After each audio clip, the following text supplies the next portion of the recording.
gotta hit the other of it. So I get to play 8 hours of Dragon Age the Veilguard. Was pleasantly surprised by a lot of the stuff I played. I really did enjoy it. I want to give you a little bit of background about me and my history of Dragon Age. So I love the hell out of Origins. I think Origins is one of the best RPGs I've ever played. It's if you're older, if you're an older generation, like people compare it to like a fantasy KOTOR, or very similar to KOTOR, right? Like has that world, has those characters that you're experiencing for the first time. Absolutely love it. Fantastic game. Game of the year, right? What fantastic RPG. Putting all the cards on the table, I absolutely positively hated everything about Dragon Age 2. The combat system felt a little more mainstream, less tactical, more button mashy. I didn't care for a lot of the characters in Dragon Age 2. I absolutely hated what they did to Anders in Dragon Age 2. And I just didn't like the overall story of Dragon Age 2. It felt rushed, it felt haphazard. And then we had a long break. In fact, no, before I get to that, like I actually, when I beat Dragon Age 2, I snapped that disc in half and threw it out. I was not a happy camper with Dragon Age 2. Then we took a long break, several years, right? Longer. And we got Inquisition. And I'm very, very neutral on Inquisition. I didn't think it was a bad game. I didn't think it was a great game. I was very neutral on it. For me, the combat was very bursty. And I didn't care for the like spending your whole load on one attack and then having to wait 20 or 30 seconds to like do it again, and like there was nothing to do, so I never got to a flow state. And I didn't care for Solas, and I didn't care for a lot of the main characters in that game. If I thought someone could be mopey, oh good lord, like Solas gives Cloud a run for his money. I think the whole game I just had him stay in his room. I didn't even take him anywhere. Did not care for that. So that's my kind of history about the Dragon Age games and my takes on them. Inquisition, I was very because I'm a huge high fantasy nerd. I love high fantasy. Like if it's a high fantasy game, I'm in. High fantasy movie, I'm in. You know, high fantasy book, I'm in. Like I love it. I think it's fantastic. Turn this down. It's really loud. So when I went into this game experiencing, you know, it's going to be mainstream. It's going to be like God of War. They're going to mainstream it even further. And I was pleasantly surprised, honestly, by the combat system in particular, because I really thought it was going... I'm old, so I really like slow tactile combat, where I can plan out things, have a minute to kind of assess the battlefield, and then plan again. They did a really good job with the combat system. It's actually really intuitive, and I really did like how engaging it is. But, and of course, if there's anybody in chat that has any questions about the times I played or the stuff that I'm allowed to talk about, please ask in the chat. That's why I'm here today. I'm trying, this is something I'm trying that's new. I'm head of video for Shacknews, so normally what I do YouTube stuff, particularly, but all the capture, we had like over, you know, several hours of footage of capture, of gameplay, and it has to be editorialized, which means it has to be edited with commentary, or it has to be edited in like a feature or a preview. So if I would editorialize all of it, it would have taken like forever. And I don't have that time, unfortunately, because I'm doing lots of other stuff at Shacknews. So this is like an experiment to see if this kind of preview is something people are interested in watching. If the Q&A actually works, if people actually ask questions. So I've never done this. This is super easy, by the way. I love doing this. Like, this is so much easier than having to create a preview and voiceover and write. Like, there's so much more process that goes into that. This is much faster and much easier to do. Oh, you want to see the character creator? I can show you that. I have footage of that. So if there's anyone from EA watching, these are not, this isn't the raw gameplay. This is 10-minute clips that I'm going to loop. But yes, I have character creator gameplay.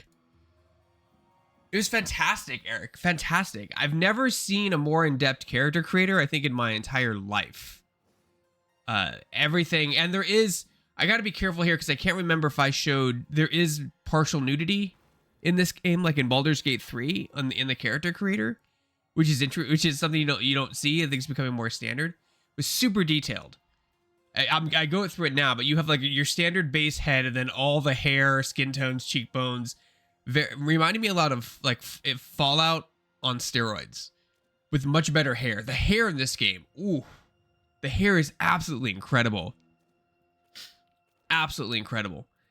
It was some of the best looking hair in a video game I've seen in a long time. And I don't know what system they use, but I know it's not Unreal, because I think Unreal has a trouble with hair, or they did. That's why I saw a lot of bald Space Marines back in the day.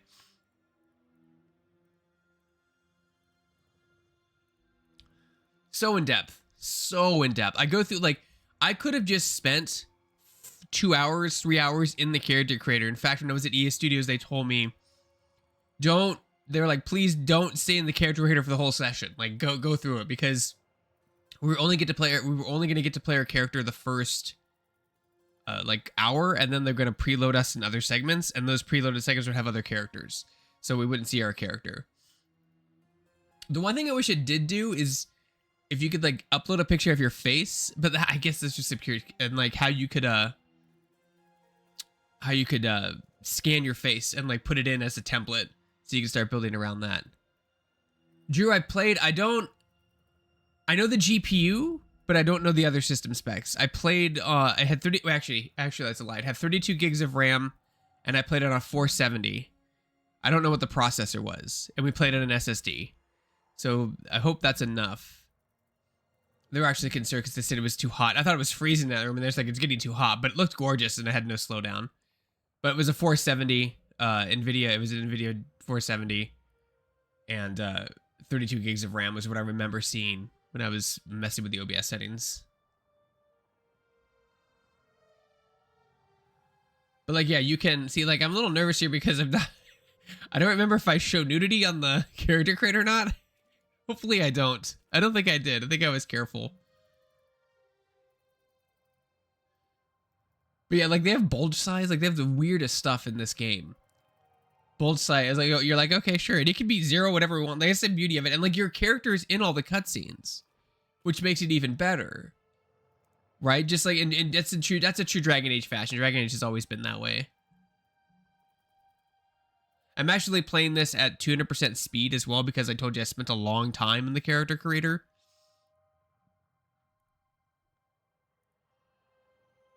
But no, I enjoyed it. I mean, you can basically make anything you want. And like, you'll see in some gameplay later, when they preloaded us in, I went with a female. I forget what the race is called. The one with the horns. I want to call them, what are the race? I haven't even had my coffee yet. So I'm still waking up. But what do they call the demon people, the demon looking people in D&D, if it were what they're called?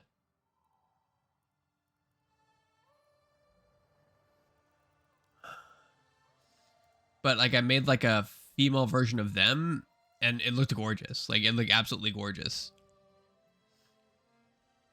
Thank you. Yes. It's confusing because in Origins, they didn't have horns. They got a redesign in 2. So I always confuse them. Like, I'm like, wait, who people with the horns? They had a redesign in the second game.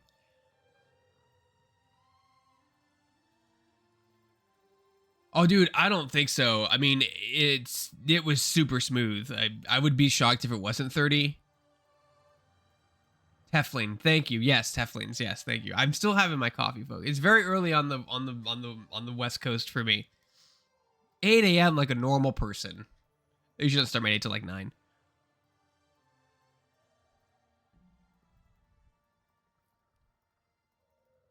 No, the cutscenes were good. I mean, I see. I wonder if I have some in the exploration gameplay I could show you. Let me stop the. Let's see if I show you that.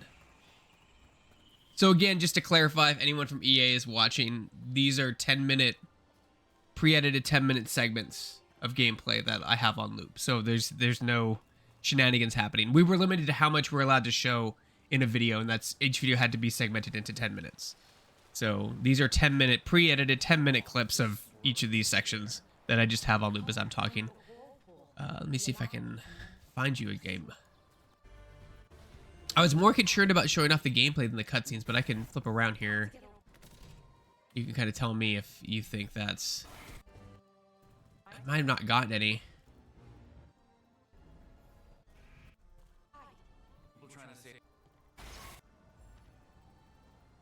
Yeah, I don't think I got any. I think I showed exploration. I didn't want to show cutscenes because I want to talk over the cutscenes, right? Yeah, the hairstyles are rad. Let me go back to the hairstyles. We pause this. Go back to character creation. Why is this? all of them seem to be playing. There we go. I can skip this around too. Hold on one second. Yeah, the hairstyles are incredibly impressive. The hair is definitely like the most impressive thing about this whole system, is how the hair moves. You people have you folks have seen screenshots already of IGN's exclusive footage where they have this like character with this long, gorgeous hair, and they have so many hair. Yeah, how many? It's absolutely phenomenal, phenomenal. Someone asked if Sandal was in it. I don't know if Sandal's in it or not. I would like to see Sandal, but I didn't. If he is in the game, I didn't see him. So we only played the first act, or parts of the first act rather. So he could be in the game. I'm not sure.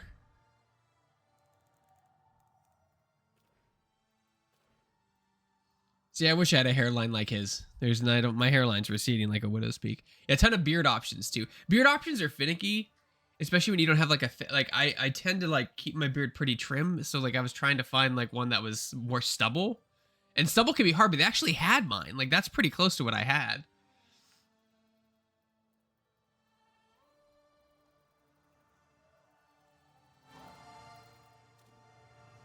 Again, if this seems like it's going fast, it's because it is. I wanted to show as much as the character creator as possible, so so I sped it up. This is at 200%. So it's 200. So it's a 10-minute video. It's a 10-minute demo of me going through the character creator, speeding it up 200%. I believe so. But they kept using the phrase Act 1, Manquito, so I'm assuming it is divided into acts. And based on certain things we did that I can't specifically talk about, things do change. So going back to an older area after a certain point of time, and after Act 1 or after a certain thing that happens in the game will be different. So you will lose out on things later if you don't do things there, and things get changed. And I think the game does warn you. They did say the game does warn you before you do that. Like, you know, there will be changes if you do this. You might finish up anything you have here. Similar to like Final Fantasy VII Remake, when you leave and things change if you come back. No, dude, I'm telling you, they took people are being very cynical about this game, and I was one of those. I was just like, oh man, like is Dragon Age really, like, is it still good? Like, can we come back from this? Because like I said, I don't know if you folks saw me at the beginning of the stream. I was very neutral on Inquisition. I don't hate Inquisition. I don't love Inquisition. I was very neutral on it. I don't remember playing live, and I probably should go back and play again. I remember I didn't like the combat because it was very bursty. And I never got into that flow state because I was doing all these attacks, then like standing there for 20 seconds waiting for things to reset. So, but yeah, it is separate. To my knowledge, it is separated into acts. I don't know how many acts there are. I just know that they told us we were playing Act 1. Oh, yep. That's what I was afraid of.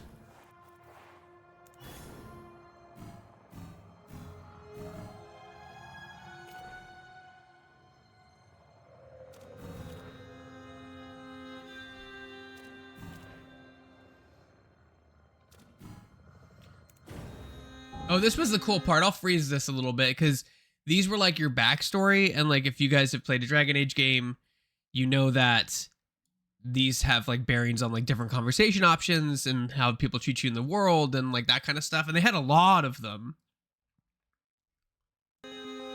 So of course they have the Grey Wardens and they have the Veil Jumpers. What else? I'll pause it again. The Shadow Dragons.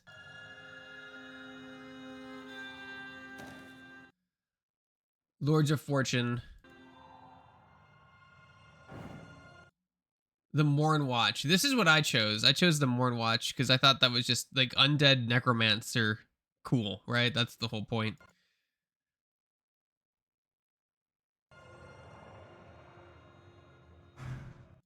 And then the Ativan Crows, of course. I was a little disappointed in the fact that like each one of these backstories didn't have, because remember in Origins, like based on your class and or even your race, sometimes you would start in a different area and like that would lead you into the story.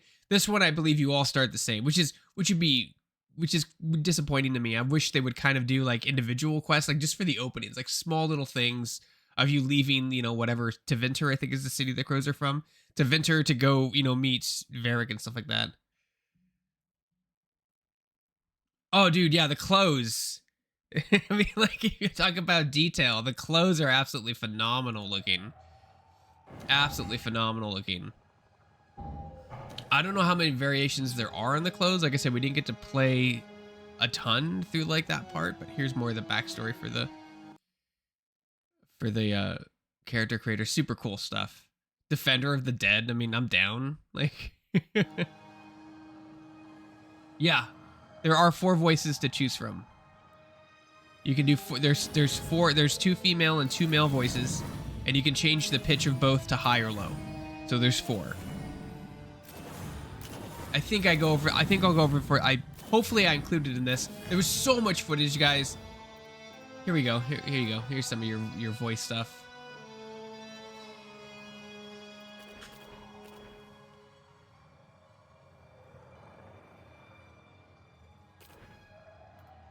Also want to shout out to the Dragon Age Reddit. I really do appreciate letting me post. Well, yeah, okay, so remember I sped this up 200%, so that's why he sounds like that. That's because I sped it up because I spent a long time in the character creator. I wanted to show as much as possible. They don't sound like chipmunks in the game. It's because that's my fault. I sped it up. Can I slow it down in?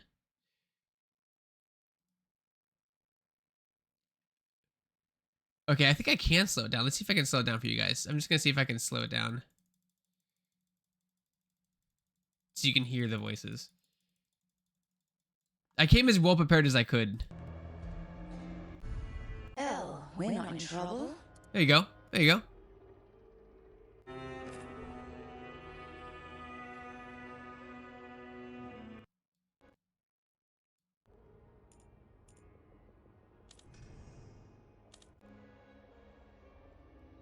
Be quiet for a minute and let you guys hear the voices. So I type in my name.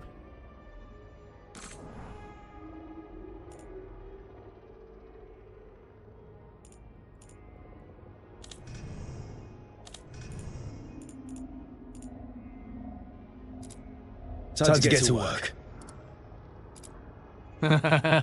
What's he been saying now? Well, we're not in trouble. Let's move. Let's... I'm happy we're here. All of us. Hi. We'll be working together.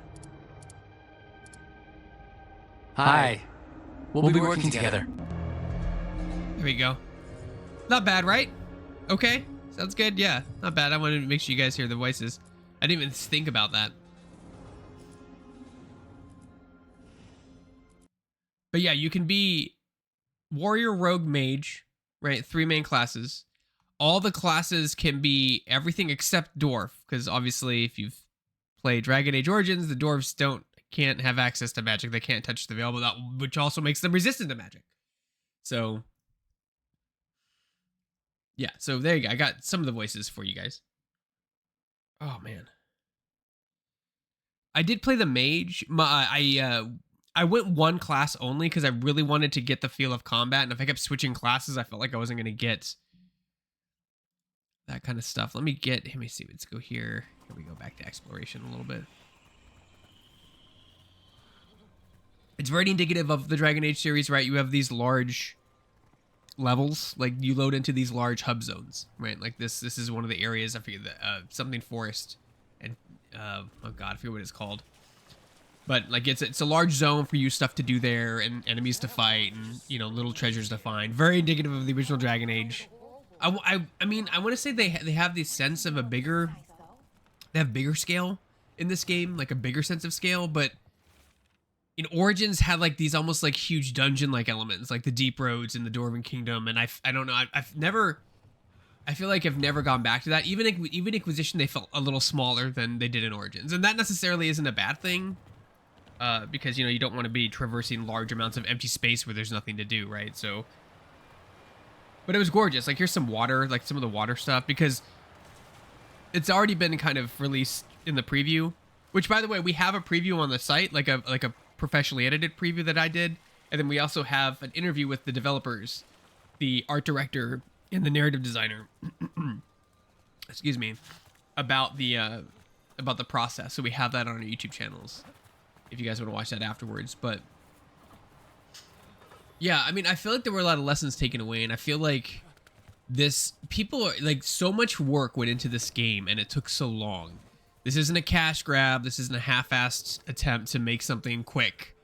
They really did take their time on it. There is crafting, but I didn't really get into it. There is crafting, but some, like, they talked about like some type of like potion making and modding, something like that. Like, we didn't get into that stuff. See, the thing is, like, I wasn't really allowed to show the map when I played, so I didn't want to like accidentally pop it up and like leave it and put it in the live stream, whatever. So I didn't open that. I think there is crafting, but, or some type of crafting.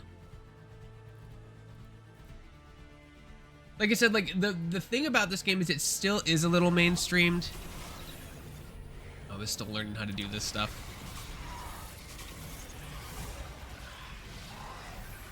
All the energy stuff, all the mage stuff is a different color. So if you're using necrotic attacks, it's like a green. If you're using ice attacks, it's blue. If you're using fire attacks, it's red.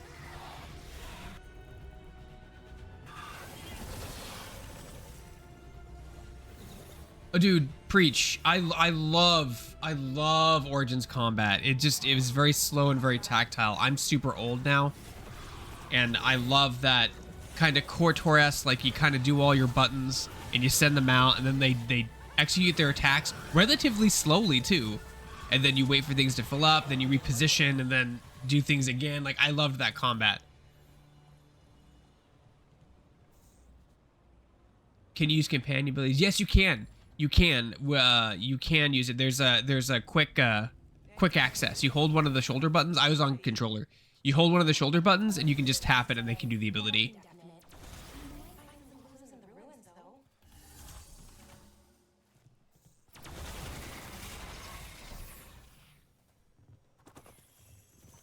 Hey, Grungy. Yeah, no problem. This is what I like doing, honestly. And I was really, like, again, I want to shout out to the Reddit that allowed me to just put my Twitch stream there. I get that Reddit has rules. I get that it's self-promotion. I understand that. But at the same time, I'm super busy with a bunch of different things all the time. And I don't just focus on one Reddit or one game. So it was really nice of them and that community to let me just post, say, like, here, I'm going to be doing this tomorrow if anyone's interested. Because I don't know where to put it, honestly. Like, where else are you supposed to put something like this? I don't have a gigantic following on Twitter. I tried to put it on a Facebook group, but I think it got denied, which is fine. I'm not upset about that, but can you determine the Inquisitor's personality in addition to appearance? I don't remember. Let me go back for a minute. I know people are enjoying the thing. Let me go back to character creation for a minute and see if that was an option.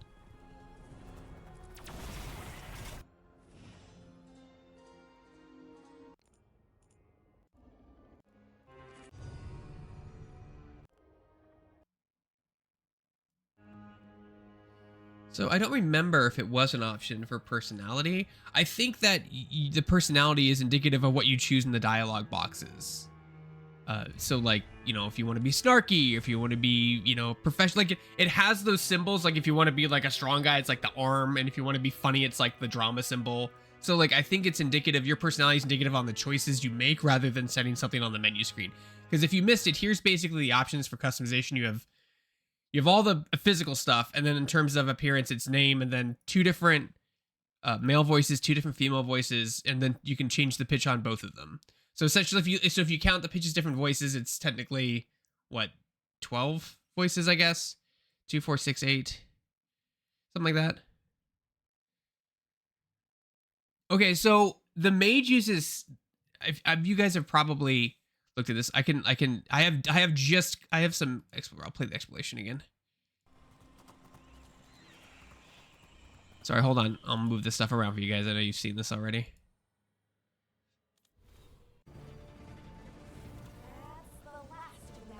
I can't show the map, so I'm trying to avoid. I was really careful when I captured this, so I didn't show the map.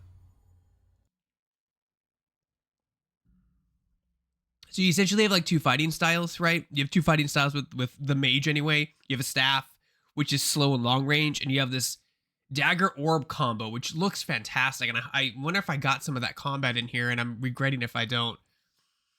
But it's really cool. So there's 2 different styles you can choose from, and you can switch at will between them if you don't, if something's not working. And I did. See if I have it in here.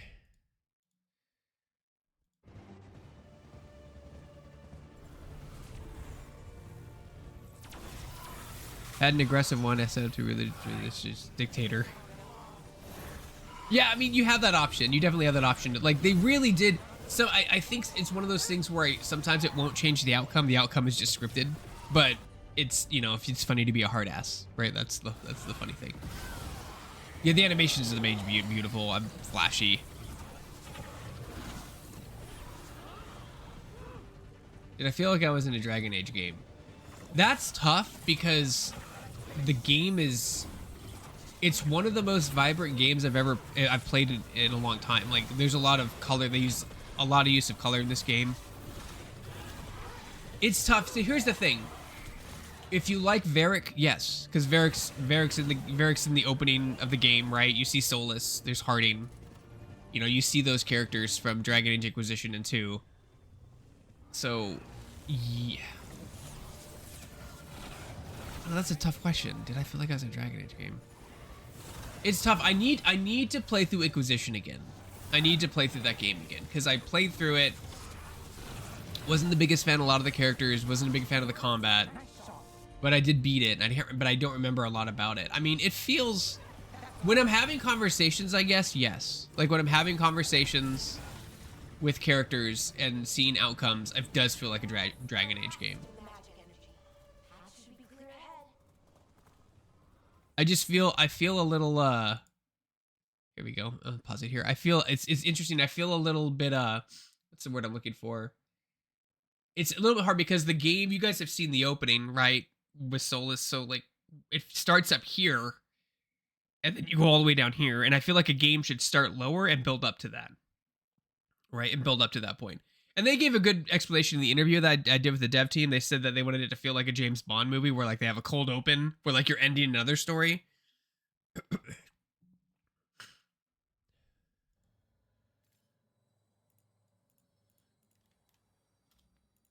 I might do more of these. Like, I don't know if you guys missed it earlier, but I'm trying to, I'm ahead of video for Shacknews if anyone came in late. And I usually do like video pieces, like finished, VO edited flow pieces, but those take so long to do and there was so much footage and I'm like, how can I, and essentially what I have here is 40 minutes of footage for you guys. I have 4 10-minute videos that are segmented out into different just aspects of the game to show off. I can show off the Mage skill tree. That was something I liked to I want to show.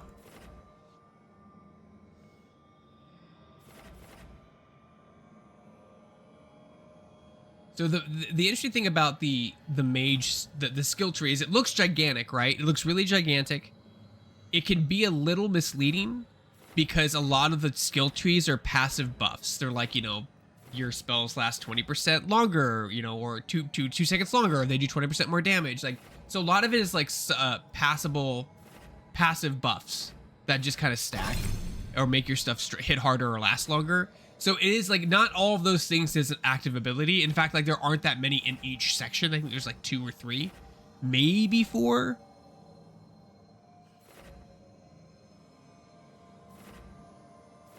That's the one thing, Grungy. If like, I'm really surprised they didn't just do a hard reset because like they do a decent job of like throwing back to your character Rook and talking about your backstory and how they found you, but like, why not open with me alone, like doing something and then meeting these people and then going on an adventure with them? Because they're already friends. Like Harding and Varric are already my friends when I come in. And I guess the call to adventure is like the hardest part in a campaign, right? How do you all meet? Oh, in an inn. You know what I mean? So like I get that's hard, but I said this earlier with the backstory. I kind of wish you were doing like a solo adventure like in Origins and then you meet Varric and then you decide to go with him instead of just like being best friends already.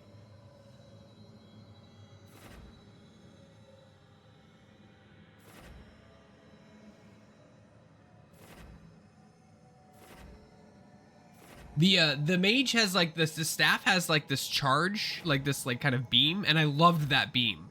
I just loved it. And then if you hold it down, there's a skill if you hold it, if you do it for longer than 3 seconds, it starts to stack and get stronger. So it just feels like a laser or like a proton pack beam. And I was really using that a lot in the combat.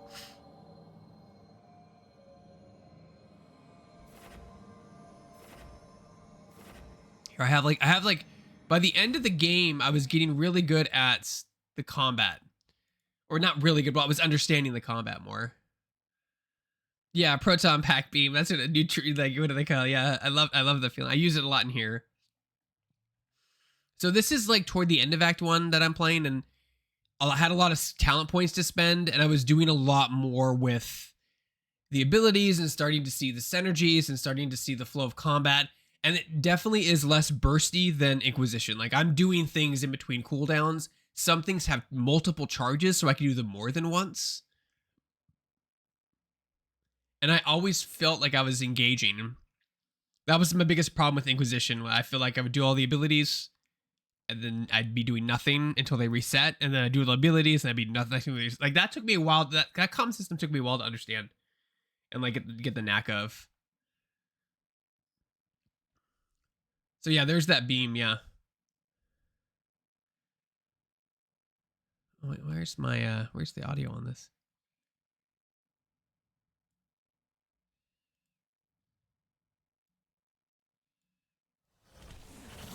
I'll give you guys some audio. My word state was something that's going to craft multiple playthroughs. No, it's still there, Grungy. It's still there.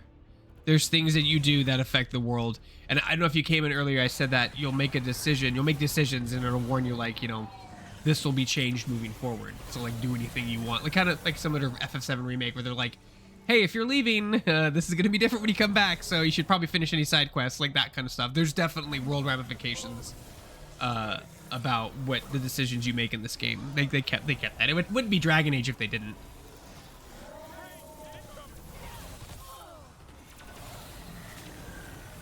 Duendo? No, you don't. You can hotkey them. You can hold down a trigger. I played on controller and press a button and just activate it. You don't have to pause it. I like pausing it because I'm old.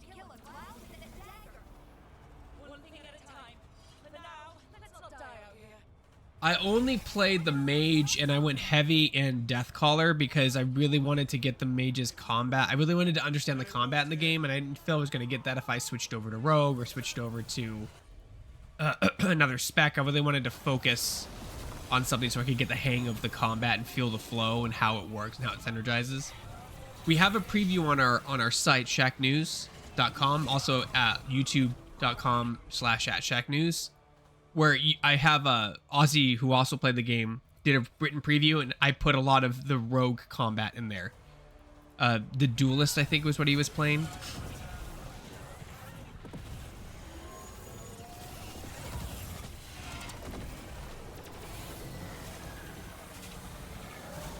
No, the gameplay was great. I went in very, very pessimistic, being like, man, I hope it's not like Inquisition's gameplay. Like, took me a long time to understand how that works, and there was a lot of downtime in that gameplay, and it was very bursty, you know, like it was like free shatter done. And like this one definitely has a flow.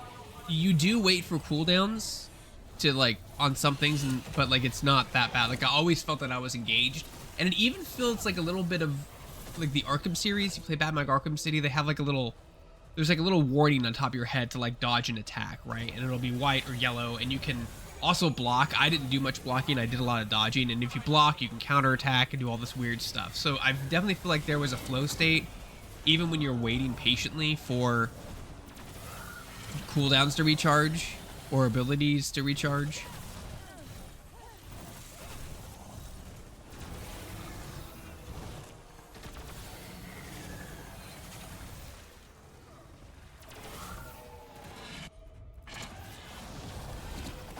It's definitely evolved.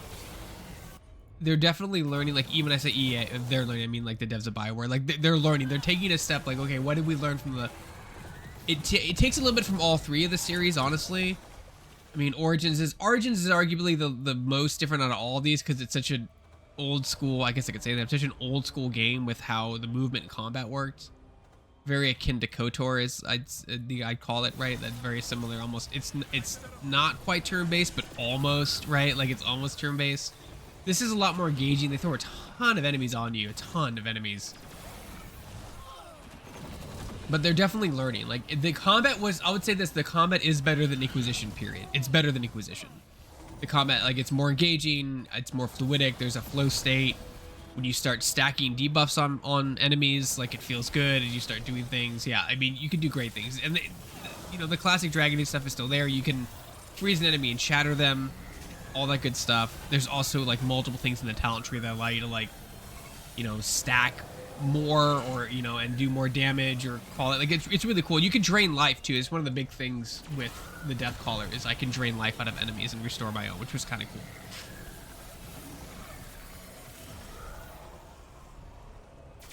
Let me see if I can go. I can link to the preview, and in that preview, if you guys want to see Rogue gameplay, Ozzy, or one of our writers, one of our senior editors. Here we go. Is this it? Yep. Here, I'll put a link here. There we go. Okay, they actually do damage. So they do damage, and I've seen them. There was a couple times in my playthrough, you won't see in this game, where like I didn't do anything, and they did kill things. So like Harding will shoot the bow, and Naive will do her magic, and they will kill things. Like, they are helpful. They will do damage over time, slowly, but like, it's a Dragon Age game. You're the main character. You're doing the blunt of the damage, but they do help. They don't just stand there in the background and do nothing. Like, they do a little bit of damage and kill things.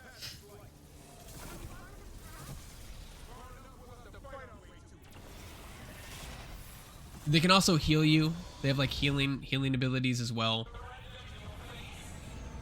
And different things synergize. Like, that's when the Inquisition kind of aspect comes in. Like, there's certain things you do together that are bursty, right? Someone will knock someone down, and then someone will do like a devastating attack, and they'll do like 4 times damage because it synergizes, right? Like the shatter thing.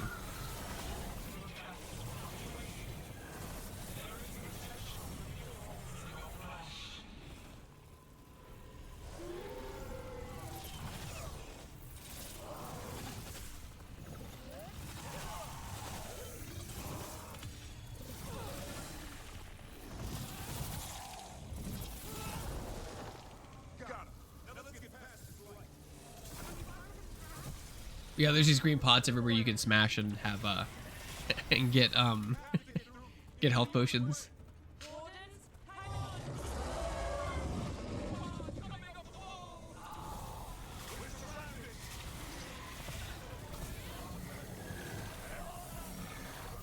So I can turn this up a little bit so you folks can hear the gameplay a little bit better.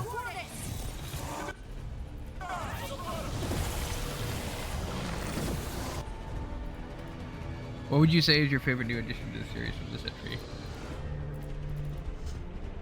I think it would be just the evolution of the combat.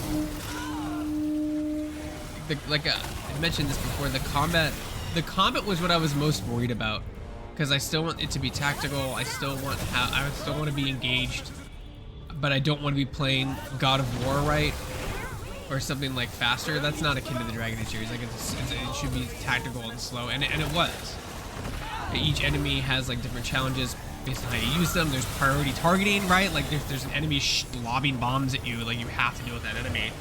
Like, you can tell, like, on this is actually a good example. Like, there's an enemy lobbing light at me from like across the map, and you see it on the ground, and that becomes very, very difficult to try to do things because you just dodge consistently. So you have to go kill them first, something like that. Hi, Lucci. Oh, I think it looks fine. Yeah, I mean, I remember more of them being like goblin-like. But like, I'm a fan of like undead and that kind of stuff. Like, I have like a huge Nightheart army for Warhammer Fantasy and a huge vampire counts. I guess they're called the Grave Light Lords now. But I love it. Yeah, I think they look fantastic. And the story with the elven gods, like, akins to why they look that way. Yeah, they look terrifying, honestly. They look almost like I always thought they were ghouls. They said darkspawn, and I'm like, oh, they're ghouls though, right? They're ghouls? No, they're darkspawn.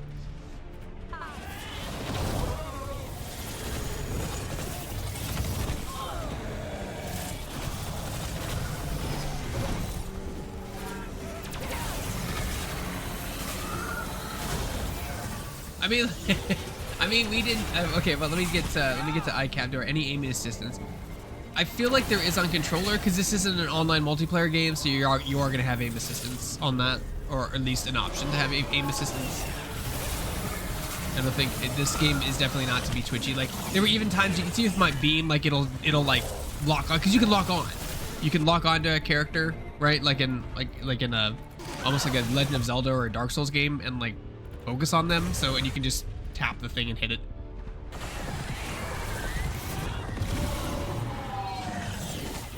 I mean, there is gore. Like there is gore. I wouldn't say it's on par for the first Dragon Age though. Like there's not cutscenes where you're covered. Maybe there are. I mean, maybe there are in the game. If there are, I didn't play them. There's not like if I blow up an enemy, the next cutscene I'm not covered in blood. They scaled back on that. But it definitely has some good sound design, especially with, like there's like this town with all this blight, and like the way it pulses and the way it like makes noise is very disturbing, and it looks disgusting.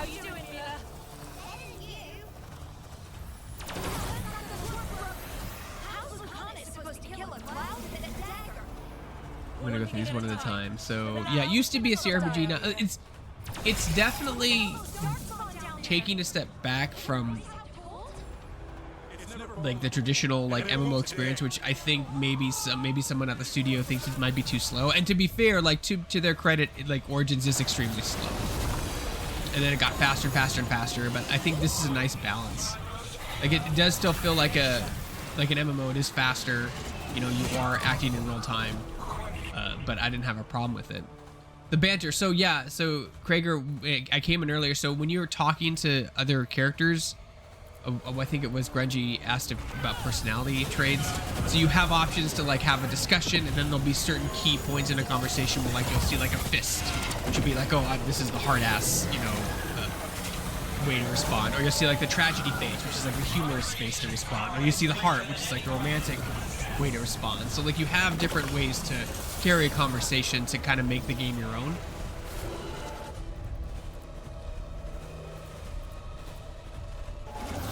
So kind of stuff like that. So like I mean, you can play like a hard ass, you can play a lighthearted person, you can play a comedian. Like that Dragon Age DNA is definitely still there in the game. Definitely still there. There may be points of the game where you know that are scripted that don't change like no matter what the outcome, but it is cool to have those options just to talk with certain people to get those different dialogue choices. And there's even like other dialogue choices depending on your backstory. So like if you're a mage, obviously I had conversations with Nev, and like I could go to another screen where we would say like my class or my backstory, and I would be able to elaborate more based on that. A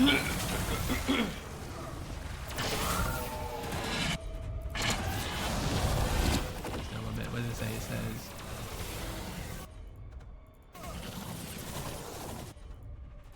no, I did. So somebody in Ozzy's playthrough, Ozzy played a duelist. Someone in his party did have a taunt ability. So like I said, I only played the mage, so I'm not sure how much holding aggro or not holding aggro works in the system, because I honestly didn't have that stuff. I would need to play it for like multiple days to understand how that system works. But I didn't notice like a tank build. I think you can build like a tank, and the warrior for sure is like tanky, right? More HP, can be up in enemies' faces, that kind of stuff. But it wasn't like World of Warcraft where like there's a tank and he pulls aggro from you and you can just do whatever you want.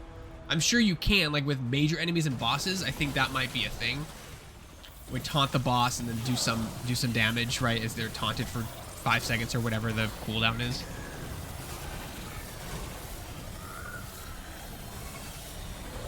Oh, dude, DA2. You're gonna bring up DA2. At the beginning of the stream, I mentioned that like I have a deep hatred for Dragon Age 2 in terms of story, and what they did to certain characters, and so I don't remember a lot of that game. I play through that game hardcore. I did finish it, But I remember just being like searingly hot, angry at it. I don't even remember why anymore. Oh, right. What they did to Anders was a big thing to me. Because I thought Anders and Justice were such cool characters.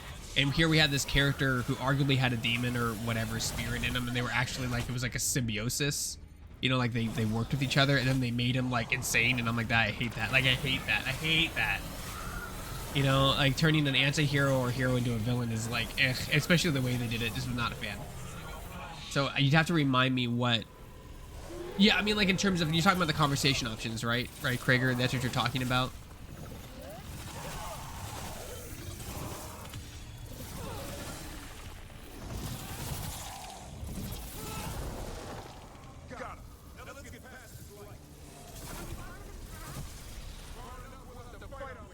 Again, just to reiterate, if there's anybody from EA watching, these are, I have 4 10-minute videos that I'm looping and moving through. So none of this is one long video. These are 10 individual clips that adhere to your rules and that adhere to your rules and your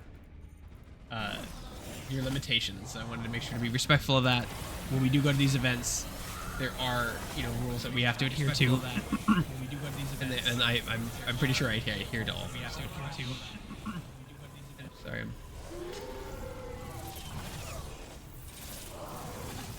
I mean, like the animations are gorgeous. Like all the stuff, like even the rogue, the duelist, I think, or the saboteur, was it the duelist or saboteur that our senior editor Ozzy was playing are gorgeous too. Like there's like all the characters are colorful.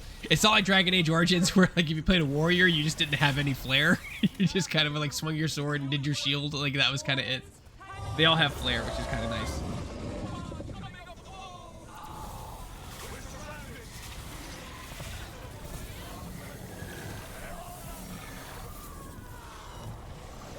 So you can see me, I block there. And see, here's another one that's like, see, like an enemy's lobbing these huge AoEs in the ground, so obviously he's a threat. And I can counter those. I can counter those yellows and the whites. I'm just not good at it enough yet. Oh yeah, like there's these great magic missiles, arcane missiles or whatever, and they have this beautiful animation. But the animation is a little bit long, so if you're not clear, if someone's in the middle of hitting you, you will get knocked down. Yeah, see, like I have to pause a lot and be like, okay, hold on, like, wait, what's over here? What's hitting me? Which is cool. I appreciate them doing that.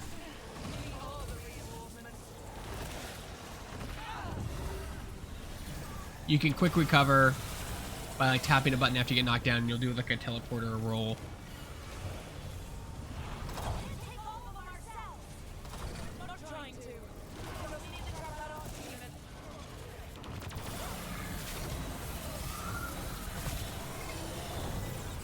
Oh yeah, Dorindo. Yeah, sorry. I love Origins soundtrack. It's so good.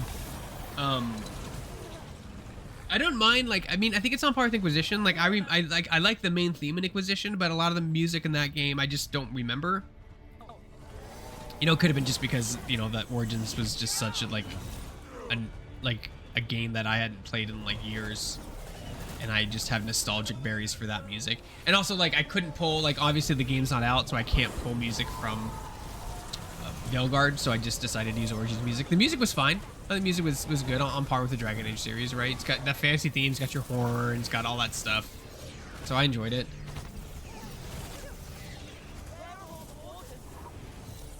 Okay, so if anyone's been playing Space Marine 2, some of the attacks are kind of akin to that. So you have like a rapid attack where like you press a button, you know, 3 times and they do like a 3 attack, and then the final attack is like in Dragon Age 2, it's like a bigger, slower attack. But you can also like time them out and length them out and hold certain button presses down. So you can press like light, hold down light, do a different attack, as opposed to light, right? Or you could do light, heavy, light, and that's a different string of attacks. Especially with the orb and the dagger. Like one of them will be like a single hit target, right? And then another one will be like a slice where like you hit everything in front of you in an arc, depending on the button presses and how long you hold them. So it's akin to kind of like that. I'm trying to think what game does that, where you insert different button presses. Space Marine 2 is just coming to mind because I've been playing that recently.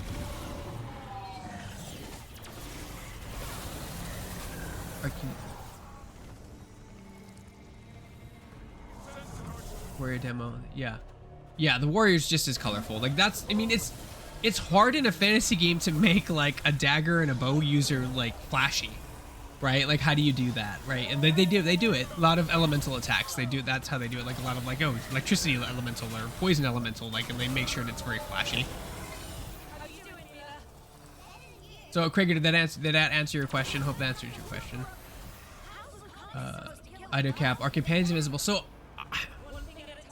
I didn't have any companion die in my playthrough, so I don't know. I mean, whenever I brought up the menu, they were never down. So it doesn't mean they can't be down. You know what I mean? I was playing on normal difficulty, so I don't know. Maybe that might change. But judging by this menu that you just see on the floor, I don't see any health. And I don't see any health on them. So I don't think they can be downed.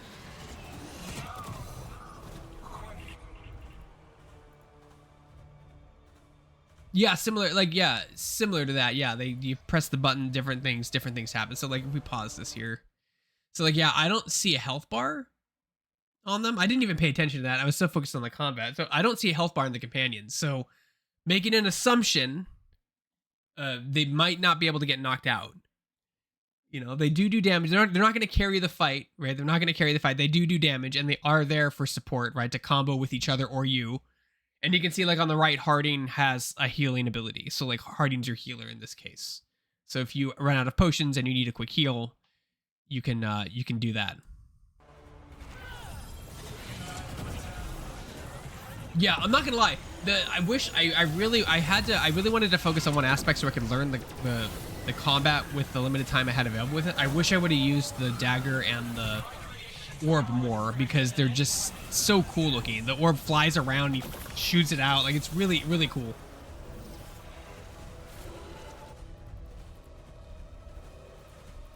Yeah, I mean, if you've only played Origins, Lucci, I mean, I loved Origins. I love Origins to death. This is definitely another step in the right direction. If like I call Origins like the pinnacle of the series, right? Hated Dragon Age 2. Dragon Age Inquisition was like a small step in the right direction, and this again feels like another good small step in the right direction. So like I think they're heading in the right way, and there's a flow state to this combat. I know it looks chaotic, but there's a flow state about what's hitting me, and taking cover is a thing too. I'm not blocking or countering at all because I'm terrible at it. I'm just dodging. But you can counter and do like a devastating, cool move with that, with all the classes. Especially if you talent into it. Right now I'm just taking his life and sucking the life out of enemies. I think is super fun. No, yeah, you're not babysitting. You're not relying on Donald to heal you. That's the thing. No. Like I said, they may get knocked out. But like, you know, they didn't get knocked out in my playthrough. That was a cool move. That's one of my talented moves. It's Life Siphon, so I could do like a little animation and then like take a large chunk of life and add it to my own, which was fun.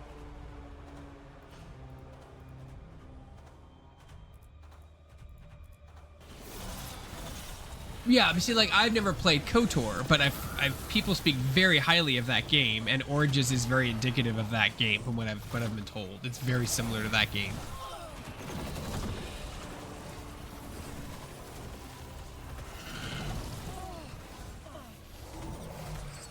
Yeah.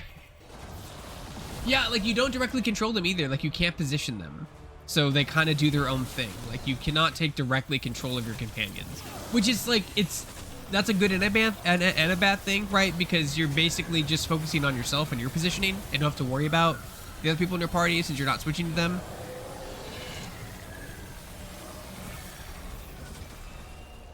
Where is that? As much as I like RTW play combat.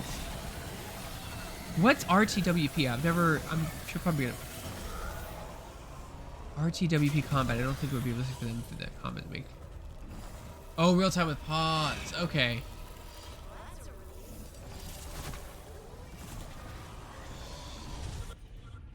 I love real time with pause, and they do, like I said, they implement it here, and it's more of a way to. They described it as like a huddle. Like you're like, okay, stop, something's hitting me. I need to stop. I need to see what's hitting me. I need to see where they are. I need to see how far they are. So it's kind of a way to like assess the battle, and then like you can do. So like, the idea in Origins is there. Like, that's what I appreciated about it. Like, it's not, it doesn't feel just tacked on. Like, oh, we needed to add it because it's Dragon Age. Like, it feels like, okay, stop. What's hitting me? He's over there. Okay, I'm gonna, here are these two guys here. I'll go to the left and I'll go around them. I'll have Harding do this, and I'll have Nab do this, and then I should be able to get through the armor, and then I can stop dealing with the guy throwing bombs. So that's basically my thought process when I was playing it, which is nice. I appreciate that. Like, it doesn't feel tacked on. And you don't have to use it. You don't have to use the pause. Everything is accessible as from a quick hit menu by holding one of the triggers. So, and then selecting something. So you don't have to do that.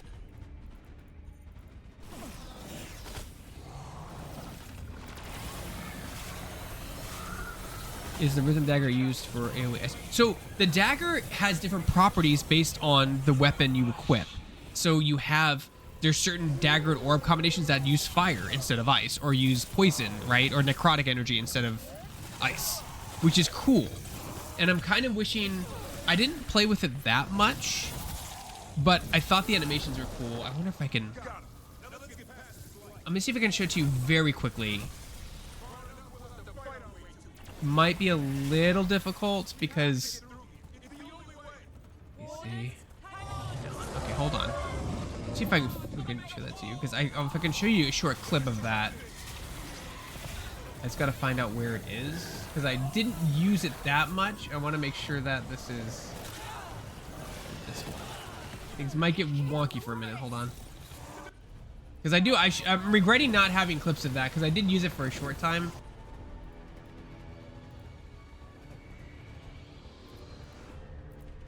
There's actually a boss battle I might be able to show of me using it briefly. 1 second, guys. Sorry, folks. Excuse me.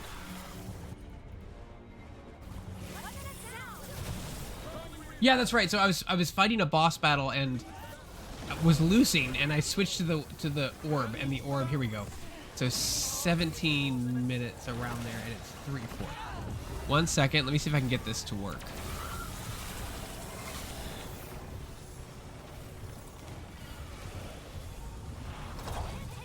Spell orb.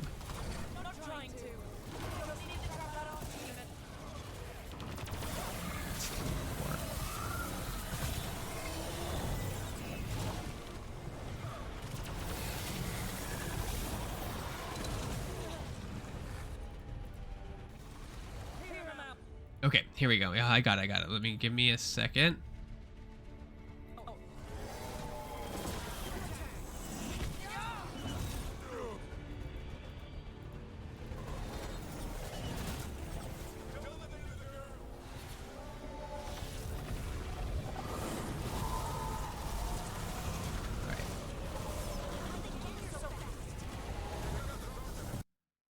Spell orb.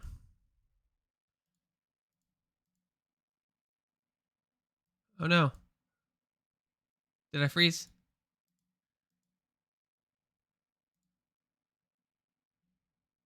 Sorry,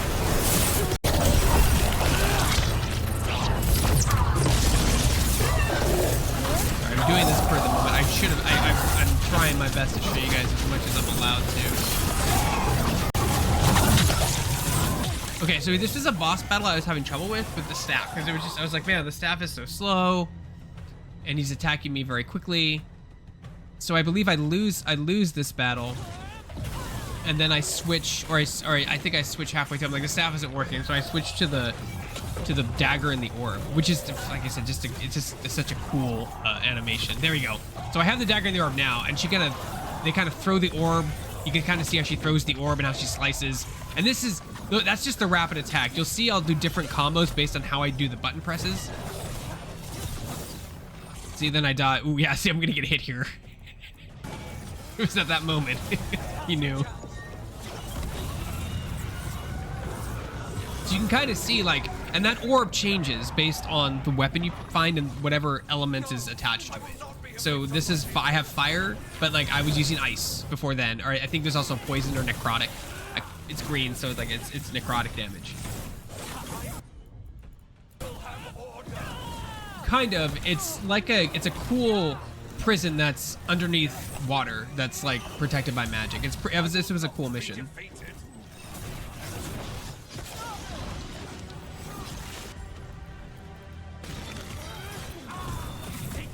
I refuse to fall.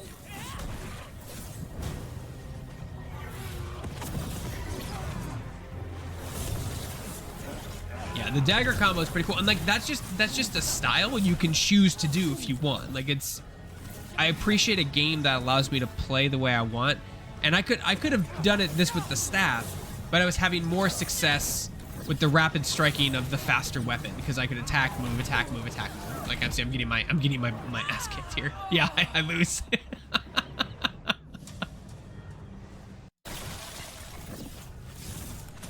I go back to staff. Do I do? Yeah, I switch back. So there. I wanted to show you guys some of the weapon.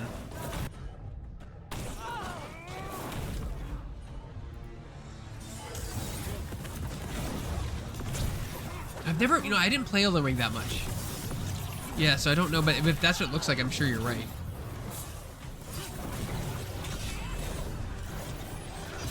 But there's different things you can do. There's different like things you can pick up that augment certain abilities. There's like this amulet mechanic where like the amulets do like passive buffs or can be activated for like a quick burst of like mana or resetting cooldowns, stuff like that. There's a lot of depth to the combat, and I was still getting used to it at this point.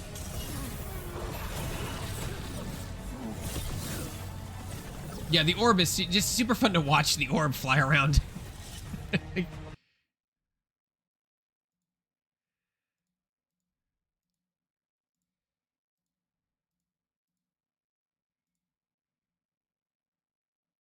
Peace. Very few people survive Colivan's rehabilitation. The weapon, the staffs do, and the daggers do change based on all that kind of stuff. Yeah, there was. I have him here. Let me see if I can find him.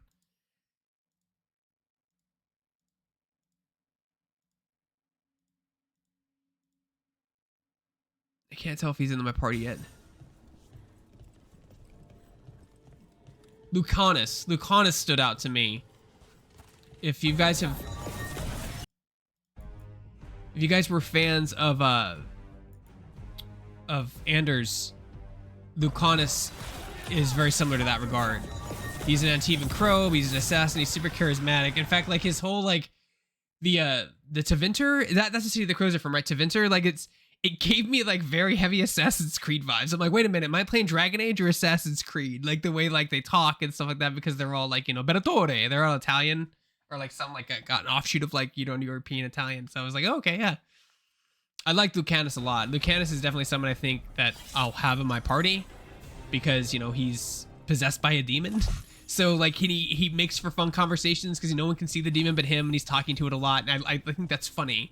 Because like they'll cut to him talking to the demon, and then like they'll cut back to us, and like he's staring, having a conversation, and all of us are like, who are you talking to? So stuff like that makes for fun interactions. Target a year ago. Demons. They've been. See if we can find like a picture of him talk. Here we go.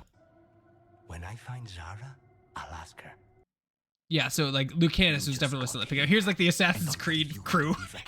I call it. Katerina gave me a contract.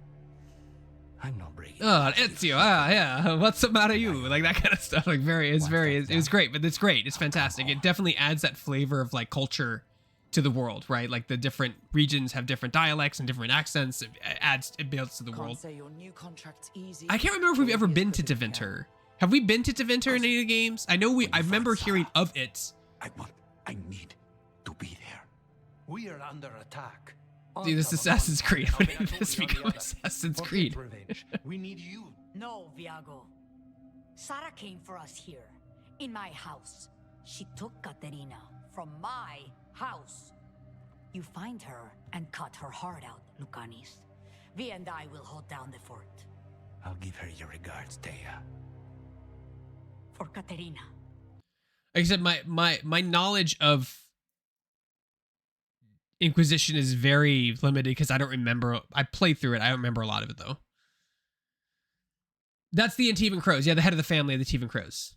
Yeah, like each section. Like this is one of the quests that revolves around the Antivan Crows, and this is super different what I played here, like the conversations were a lot different than what Ozzy played because his backstory was actually an Antivan Crow. So he got a lot more dialogue options, got a lot different, got lots of different dialogue choices and the dialogue prompts than I did, which was cool.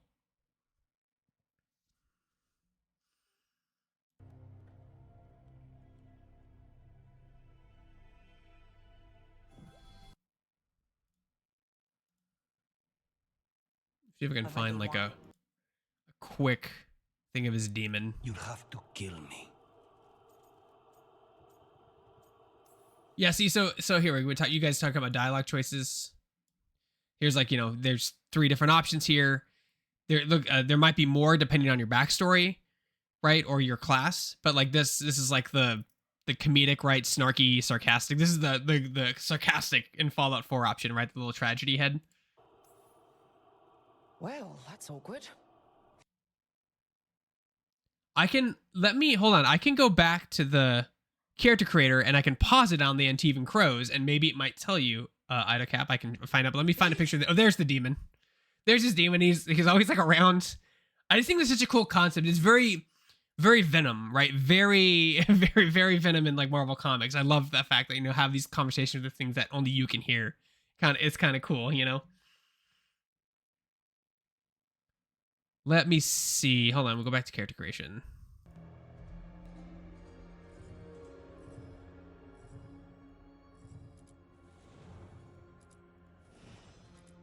Okay, where let's see if we go back to Vinter. Go back. Here we go. Okay. So these again, we showed this earlier. This is part of the 10-minute segments that I've clipped out. This is from the backstory. So, oh wait, that's not the backstory. That's the thing. Where's the?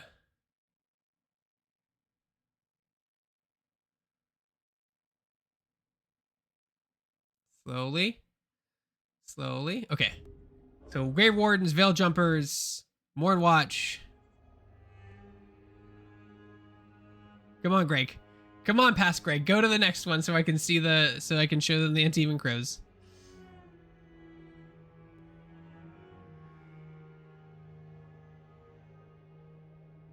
So, but basically, so you can see here, this is the Defender of the Dead. This gives you your backstory, which again, I wish was a quest. Like, I wish it was a quest instead of just a page of text.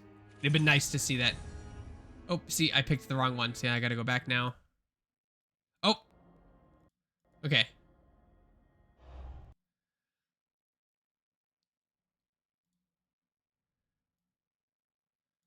Just move my camera real fast so you can read the right to see like what that is. I don't know if it says, let me see if I can read that on the stream because I can't see it very well here.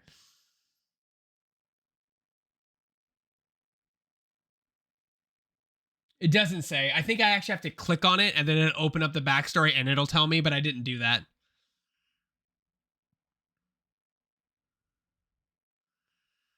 Which, I apologize. Did I click on it? I don't think I clicked on each one. I should have. I usually do. So that was the, like, yeah, that's, I don't know what family he's from. I'm sure it tells you if you open up the thing. Go back to combat. Something I can show.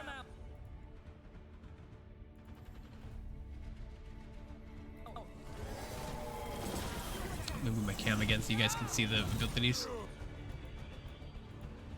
Dude, yeah, like I said, like it's very Assassin's Creed, very leathery, very hoodie. They have the feather thing going on a little bit, but not too much. Like I told you, the armor design is spot on. What is the playstyle in close combat? Actually, I might be able to just pull.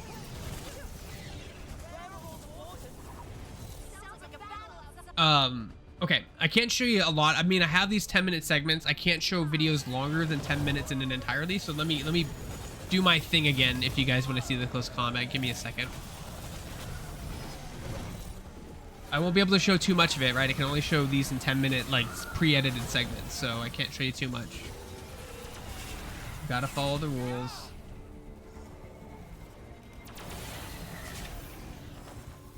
Gotta make sure that I see it enough to where...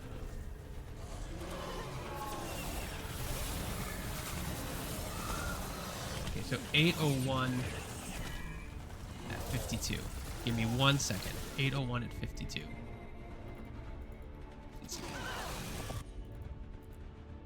801 at 52.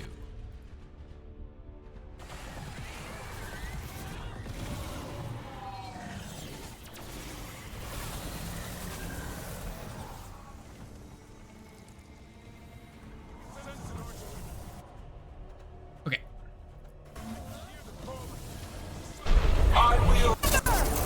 One thing at a time. For now, let's not die out here. There's a lot of dog spawn down there. The wise have told. It's never fallen before, and it won't today. Here, a little bit.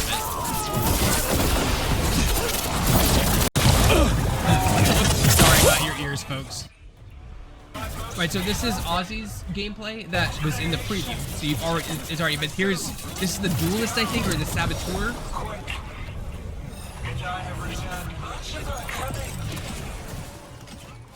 So this is the duelist and the saboteur. So you can kind of see, like, and this is again, this is the very end of our session for the day.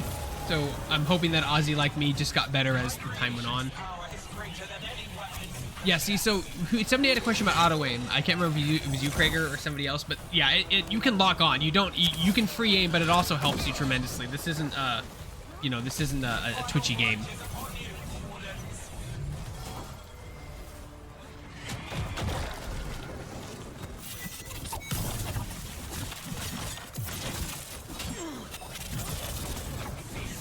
So you can see yeah, you can see that like it's the style is it's very different. It's very different from Mage.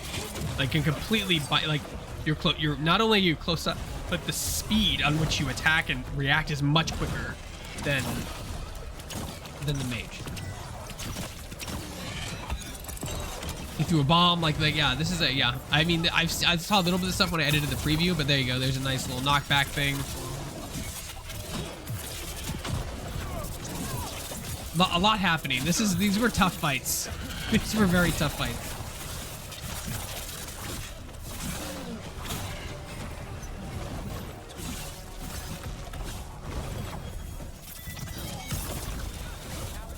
There you go.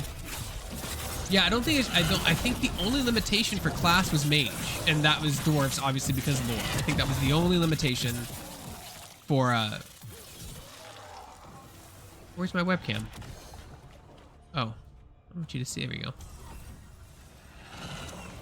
Now I can't show you guys too much of this. I can only show about 10 minutes, and then I have to stop because I can't. It has to be because I can't. Yeah. So enjoy it while it lasts because I can't go back. If you want to see more Rogue gameplay, we have it on the preview. This is the same clips I pulled from that, so it's from the same 10 minutes basically. So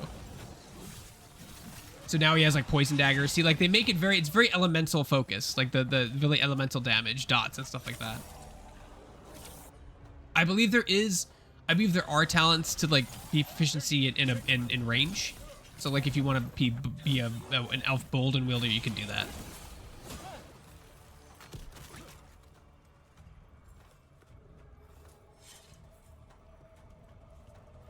Will you have replay value? Well, there are 5. What will you have replay? Do you mean like replay value, like replayability, or do you mean like replay? The stream will be VODed if you want to come back and watch that. Trust me, if I could just segment out like specific things to show you guys without commentary, I would love to put that up, but there were rules, so I have to editorialize it. I have to talk over it. I have to give critiquing as I'm talking over it. Trust me, because I would be putting up full mage tree, full rogue tree, rogue combat, mage combat, like just as is, because I know people enjoy that stuff, but these were the rules, folks.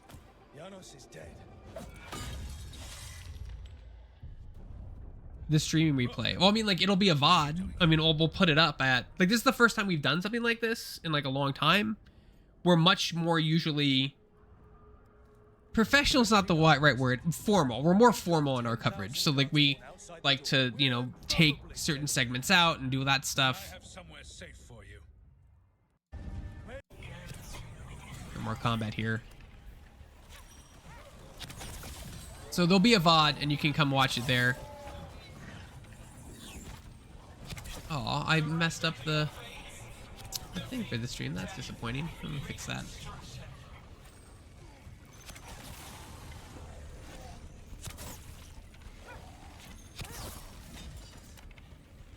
So see, like, he's locking on. Like, you can see the lock on. Like I said, I didn't play the rogue. Ozzy played the rogue. So, yeah. Can only show this for about another minute or so, then I have to stop and go back to the pre-approved footage.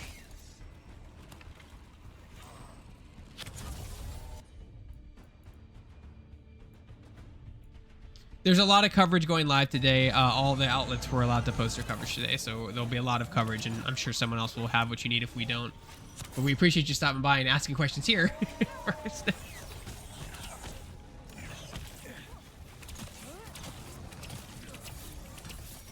Yeah, I talked about those earlier. Yeah, the spears and the bomb throwers are really obnoxious.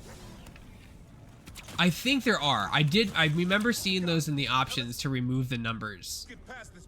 And they talked about it too in their Q&A afterwards. So I think you can remove them, or you can scale them down or completely remove them.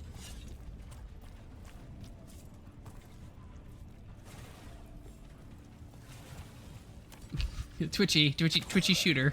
No, hit the. No, it's gonna hit the dark spawn thing. Yeah.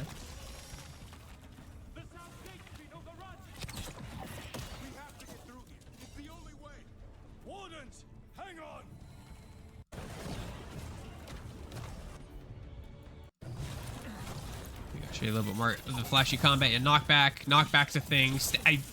They literally take a book out of Final Fantasy Remake. There is a stagger mechanic, so like they can get in. There's knockdown and there's stagger, and when they're staggered, they take additional damage. So they really, it's funny they took that out of Remake, right? Like they took the key out of Remake. This is PC, Esquire. So PC on a 4070.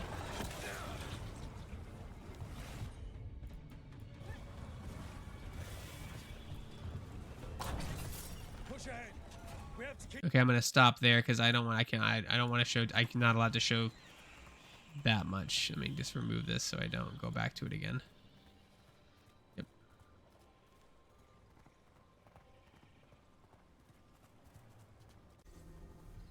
This is stuff that you guys saw already. Some combat that I already showed you, but someone may be in here. No, it's not console. It's PC. It's on 4X. I mean, I prefer playing on console personally, just because. I mean, I have a super nice PC at my home office, but I mean, I'm here 8 to 12 hours a day. I need to get out of my office at night to play Space Marine or whatever, and not be in my chair. I need to be somewhere else, like just to take a break.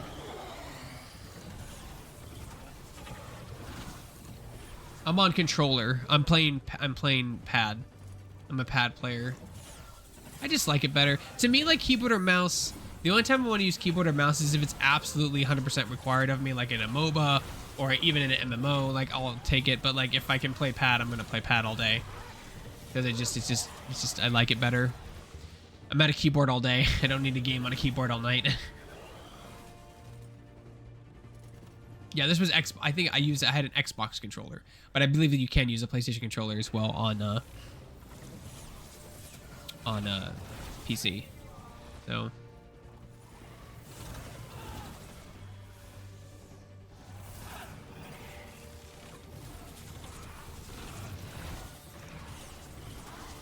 And just once again, just shout out to the Reddit mods who let me post my link there. I know there are rules. I know that you want people involved in the community before they post self-promoting links, right? But I wasn't sure where else I could put this to let people know it was happening. So I appreciate that. I really, really do. And it's wild to see a positive reception in a Reddit like that. Pretty cool to see that, like getting upvoted and people asking questions and saying they'll be there. Like we don't get that a lot, so it's really, when you do get it, you're kind of like, oh, that's great. You know what I mean? It just feels nice. It feels like your hard work, because we all just destroy ourselves trying to get, you know, all this stuff done for multiple games, not just Dragon Age, and we really do appreciate it. Neve, N-E-V-E. Yes, she is a mage, and you can have cool conversations with her if you choose a mage class. Like you can actually go deeper into like things that she's trying to break down, and you'll be like, it's kind of one of those, like, it's almost like one of those Star Trek things where like they do the techno babble. She's like, well, there can't be the veil that thick because then the energy would be like this, and you'd be like, well, actually, like where I come from in Dustmore, you could use it like this. She's like, oh, really? Yes, really. And then you have like a little conversations like that, and I'm sure it's the same way based on your backstory and in your class, which is, that's typical Dragon Age. That's what feels the most like Dragon Age. right? I got to pick this cool backstory for my character. Would love to see it. Would love to like experience that backstory before I jump into the game, but I get it, you know. Can't have 10 unique individual quests. That would take way too much time. Yes, she is a mage. She's the detective of the group. That was the one thing I hoped. So like we played this game, we were very handheld, right? Like they said, here's, you're gonna play this section, then we're gonna load you in this section. So like they kind of put you right in. And my biggest gripe with it was that like you need to find somebody and you're kind of just walking forward and you just run into them. I'm hoping that in the full game, like you actually do other things before just running into them, right? Or there's a quest to find them rather than just like stepping into a zone and instantly finding a companion. You know, I like the exploration aspect of it. You know, the experiencing the first time aspect. What does it kind of look like? The origin aspect of just being somewhere the first time and exploring it and getting to know the characters, getting to know the troubles. My favorite quest in Origins was just like the windmills having trouble with zombies. I was like, that's awesome. That's like so classic fantasy. I'm totally in.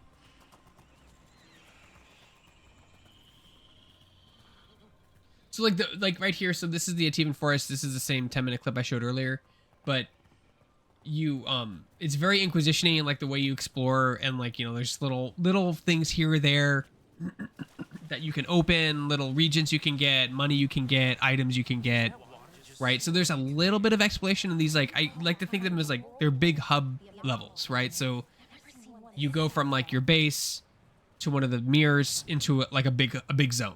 Right, it's very Inquisition-y in terms of that. Like little notes you find, little world-building flair. Who you take with you will vary, right? You can, as far as I can tell you, you will be able to go back to a zone.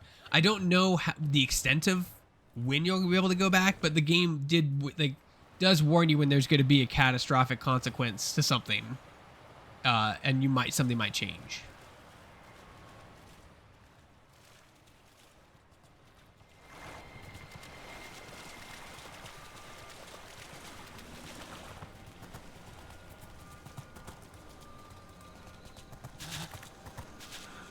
Which I don't think I showed off enough of the mage tree. Let me show off the mage tree a little bit. Again, this is another 10-minute clip of just the mage skills that I went over one by one. So you can kind of see there's 3 specializations, right? There's 3 specializations: Invoker, Spellblade, and Deathcaller, right? So those are it. And that can be a little disappointing to some people. I was really hoping for a shapeshift tree. I thought shapeshifting was one of the coolest things in Origins. It was so unique at the time. I know Baldur's Gate 3 did it, but this was super unique for that time period to have something like that. To turn into a bear or a spider was super cool. They did not have it in here, which I was very disappointed to see. I love like the nature-y spells, so.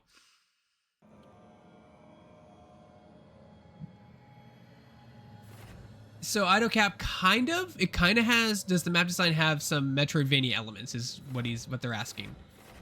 Kind of. So certain characters have certain specialties that allow you to traverse the environment. So like Lucanus can summon platforms from the void, so you can, from the veil, so you can get to different locations. The Tinkerer girl, the elf, I forget what her name is, but she allows you to activate like certain doors with like these crystals. So kind of, but also, you can call them in remotely if you already have the companion. So the only really Metroidvania aspect would be if you didn't have the companion yet, you couldn't go into that zone. So it could be like kind of invisible wall, like gating mechanic, so you don't get too far in a zone or, you know, into one zone. But like, it's not it's not like, I wouldn't call it hardcore Metroidvania at all, no. Like I said, they're large hub levels, right? They're large. It's not an open world, which is fine. Like just in Origins and Dragon Age 2, they're just large. In Inquisition, they're just large hub zones. So like, yeah, so here you go. You see like the ultimate, like the Crypt's Hand is like their ultimate ability, that you're special.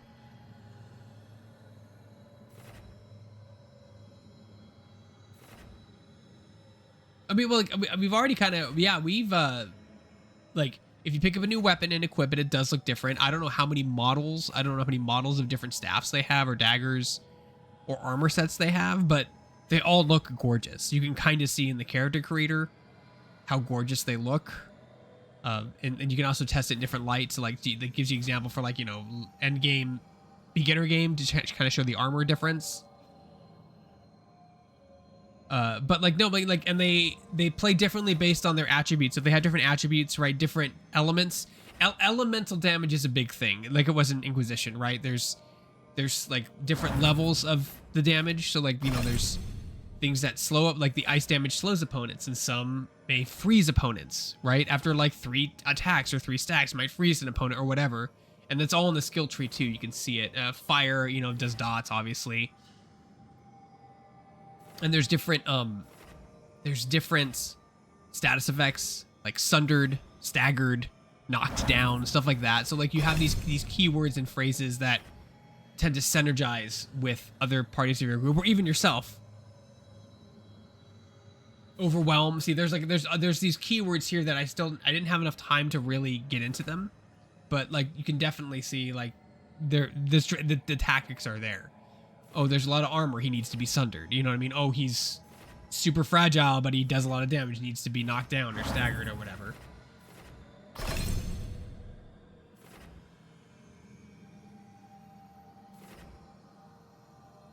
And the talent points are they're very gracious with the talent points. You can just, at any point in the game that I played, the part I could just refund the points and respec at any point. There was no cost. There's no lockout like in Skyrim. Like it's just you can refund it if you want to try a different style. You just refund all your points and just spend a couple minutes in your talent tree to do it again.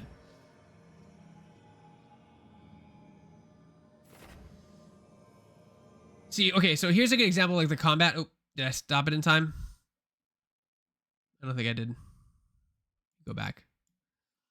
Someone asked earlier about like the combat. Like, so here's an example of like a talent tree. It's not an active ability, but how you tap and how you attack. And you don't just mash like in Dragon Age 2, right? Like you don't just mash the button 3 times, like, or hold it down. How you do that affects how you attack. So like you can see here, like tap X when a bolt is fired to form, is fired from an X. So like you can tap, and if you tap it quickly, like if you time the tap correctly, another bolt will fly out. So like there's a skill to just hitting the normal attacks, which keeps me engaged as a player. So I'm not just waiting for a cooldown to reset and just dodging attacks, right? So like there's things you can do, and like that's bolt volley was just one of the examples. And I was like, oh, that's cool, because like I'm shooting these bolts, tap it once, and I would see another bolt come from like the corner and hit him, right? A little portal will open, bolt will fly out, which is kind of cool, right? Very, very magey. What do you mean by skills? Like abilities? Like what do you mean by, sorry, skills are abilities, but like what do you mean by skills? Like active abilities? Activated abilities? Go games. Go Vidya games. Vidya games good. Some have a flat cooldown, and then others have charges that you can spend, and the charges refill after X amount of time. So there's the shadow. Oh, I'm sorry. I'm looking at the stream, not at my OBS. So it's like, okay, cool. So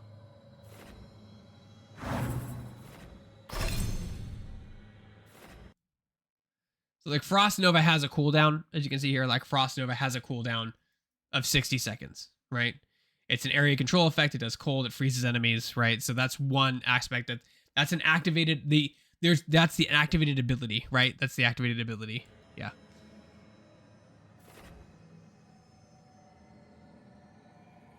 Then we have Ice Blast. See, so it costs. So also a thing I didn't go over with the comp system is as a mage is you're building up mana points. So as you hit things, you build a bar, and the bar, like just like in Final Fantasy VII like, Remake, just like the ATB bar, like you're building up charges, and when those charges get to a certain point, you can use an ability.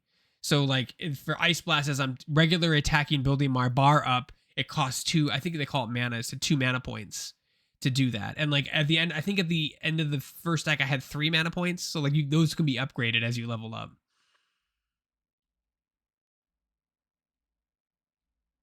No, definitely. The key with the mage that I didn't like in Inquisition was that I felt like you were so reliant on cooldowns. You're just waiting for the next ability to combo into and dodging attacks until then and not really doing anything else because your attacks were so meager in Inquisition. Like it's been a while since I played them, but that's what I remember. No, I always felt engaged. So like the only time I felt throttled is like when I would open the ability wheel or the pause the game and look at my companions and be like, okay, I can't use that for another 30 seconds. I can't use the combo. So it becomes a resource game of like, I have to hold this combo for a strong enemy, like a boss or something, or someone I need to deal with right now.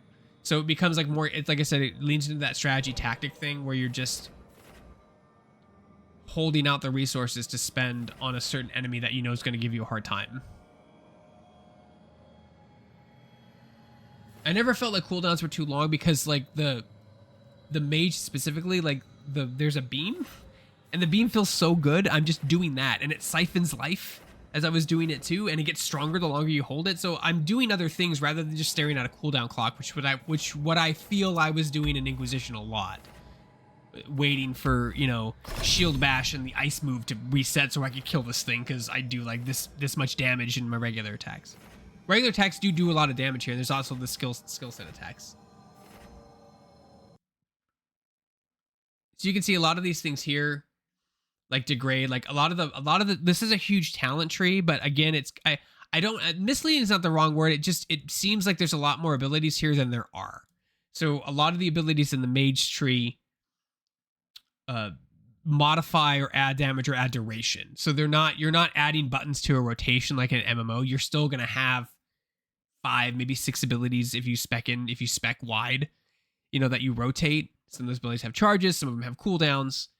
So, but most of the stuff is either going to make something last longer or make something stronger.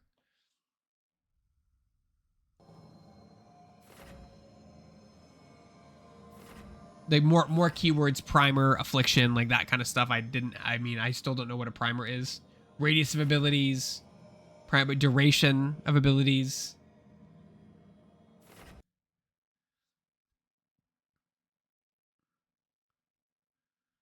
After triggering a duration ability, wait 5 seconds to regain 25 mana. So yeah, so that refills your charge bar. There's definitely a better flow than Inquisition.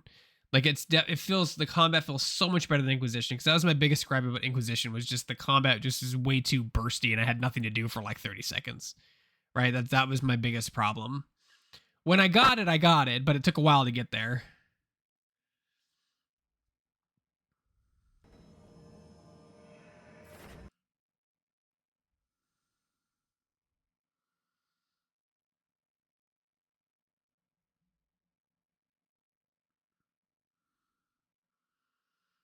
So we were like how most stuff is, we get an invite from EA saying we're going to hold an event and would you like to come? That's basically what it is. So like Ozzy had to fly there. I drove 4 hours in traffic to get there. I live very far north in California and EA Studios is south of San Francisco. So I drove and I hit traffic all the way there. It took me like 4.5 hours to get there. And then another 3.5, 4 hours to get home. So it was a long day, but I got all this great gameplay out of it. I got a great interview with the art director and the narrative designer. That's on our, I'll link that too. Hold on, let me link that real fast. I'll keep playing this for people who want to watch the thing. If you want to pause or go back to an ability, let me know. I will. I can pause and do that stuff if you guys don't have enough time to read it. YouTube / interviews. How's that doing? Only 4 views. That's okay. I mean, it's an interview. I don't expect it to do baller numbers. So that is an interview with the Dragon Age developers. If you guys like insight and information, that's what that site is.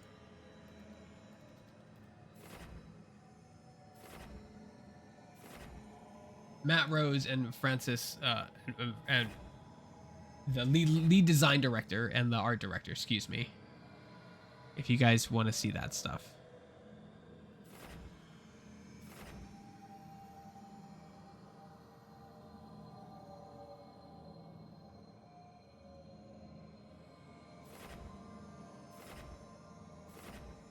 This has been a lot of fun though, folks. It really has. It's, again, I'm going to sound like a broken record. It takes a tremendous amount of effort to do like a preview piece, right? Do like VO, do editing, capture, like make it flow, make it have like a sense of structure. Like it takes a lot of work. Doing this stuff is super easy and I love doing it. But we try to do it a little more formal than this. This is like our first time doing something like this at embargo in real time. You know, it's the first time we've ever done stuff like this. Like, if you want to see more of that, I'd love to. Like, this is obviously a big game, obviously one of the bigger games of the year. In my opinion, I know Indiana Jones is still coming out. I know Dragon Ball Sparking Zero is still coming out. There's like, this fall is loaded, folks. It's loaded. So, like, the thing is too, like, we had this access before anyone else. So like, people who are watching now, we get that audience. Once the game is out, or in most cases, a lot of influencers get the game early because it falls off a bus or whatever. And if we were doing this at launch, we'd have like 10 viewers. So like, because they'd just be watching their favorite influencer, and that's fine. But this is what gives us, this is what puts you on, this is what puts us on the radar for you, that we're doing these things, that we do this stuff. And simply subscribing to one of our 3 YouTube channels, or just visiting our site daily for news is like a tremendous help. You don't even have to spend any money, right? It's fantastic. Liking our videos, watching our content, visiting our site just to read. I'm gonna do like this little thing for our site. Our site is probably the best reading experience you'll ever get because we don't have ads. There's a little Pomeranian that pops up in the bottom corner on desktop, and that's it. Like, go to our site on mobile. Like, I challenge you to go to any other site and like look how invasive the ads are. Like, popping up, things pop, you have to close windows. You're scrolling through multiple ads in the middle of the article. Like, our site doesn't do that. So if you're on mobile, shacknews.com, check it out. Just look, just give it 2 minutes. I guarantee you'll love that reading experience. Thanks, Squires, for doing it for us. I appreciate it.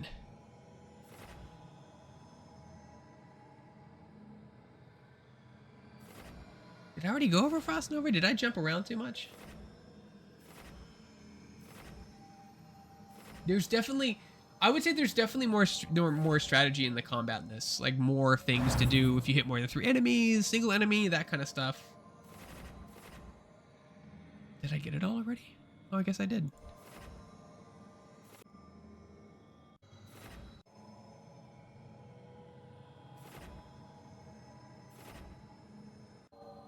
Where is the... You guys will probably want to see the Spellblade stuff. Where's the Spellblade stuff? So this is the fire tree, wall of fire. That's been a staple in the game since forever.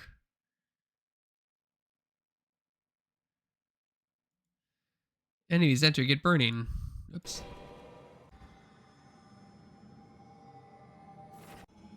Flames of asphyxiation.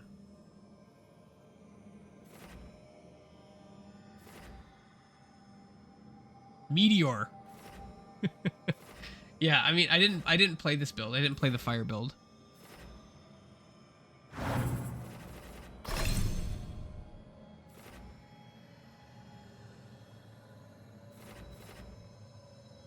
If you're just joining us or you're looking, if there's something you folks want to see, I have exploration, I have some spell orb gameplay, I have combat gameplay, I have character creation if you want me to go back to that. I have a nice little variety here for everyone to see. Cut in nice 10-minute segments.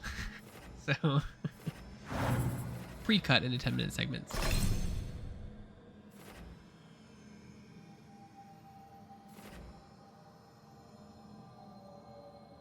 Just please let me know. Yeah, this has been a fun thing to do.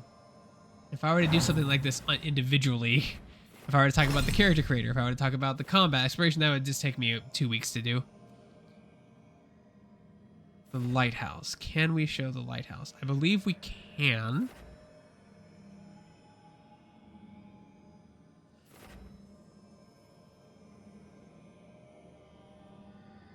You know what? I don't want to. You know what? There's I have clips of the lighthouse, but I don't think I can show it because there's a rule we can't show something in there, and without me pre-cutting it in advance, I don't want to accidentally click on it and get my outlet in trouble.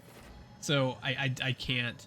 There, I do have a little bit of those clips in the preview. If you want to see the lighthouse, a little bit of the clips of the lighthouse in the preview. Yeah, I can't, just because there's certain things there that that we weren't allowed to show.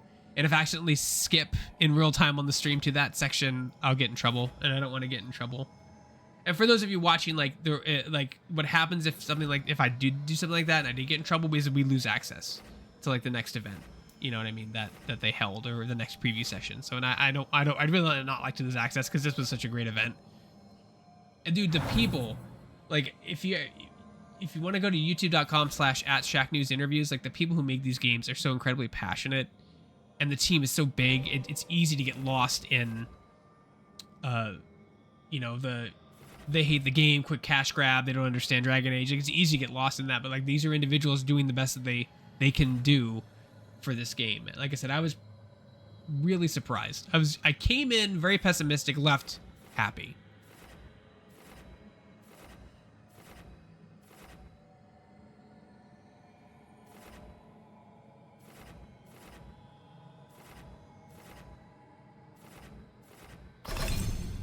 So go back to exploration again.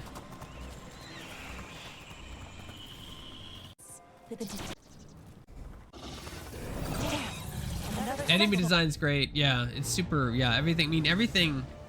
It's high fantasy. It's a, you know, it's a little flashy for. I guess Inquisition was flashy too. It's a little flashy. Like Dragon Age Origins, I felt was very grungy and very like the only thing that was flashy was the mage, really. But if you follow the story, and I say this, I follow the. I said this in the interview as well.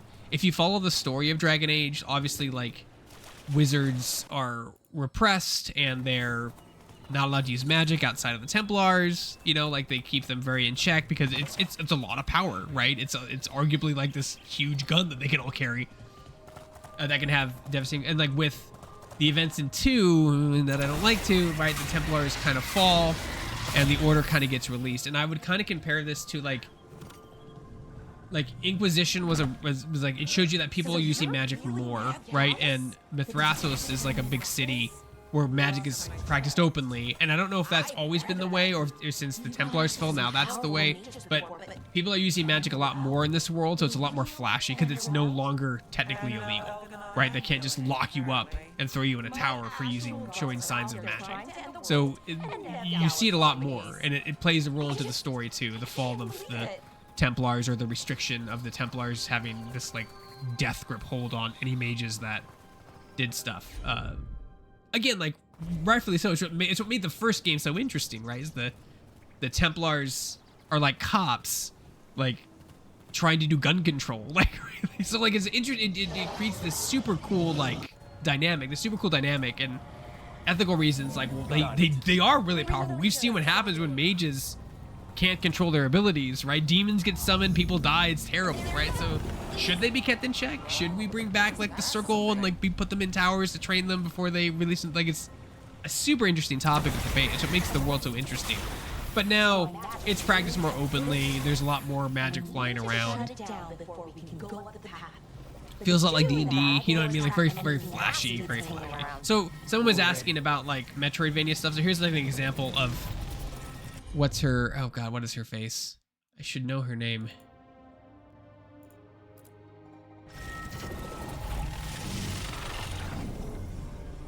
Say something so I can pause it.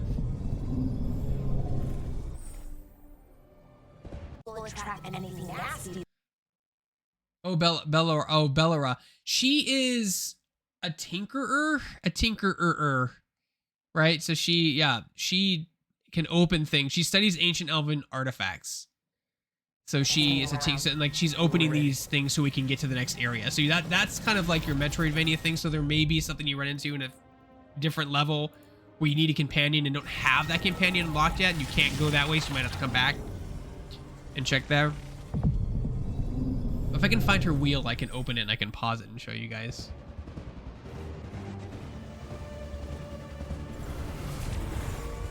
This is still showing me the basis of combat and how to dodge. Oops, I missed that royally.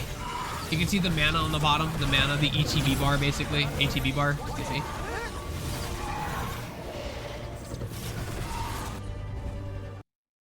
Okay, I'm gonna pause it there. Let's see what she is.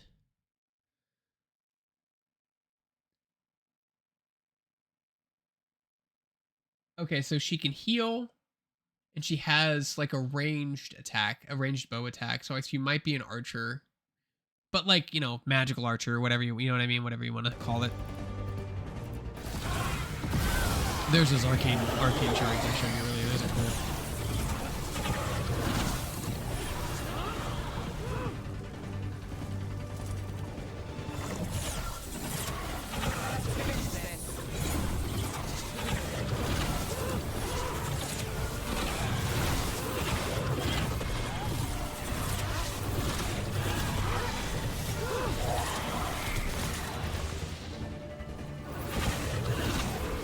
See, at this point, I'm still just spamming buttons, not really competent in how the combat works quite yet.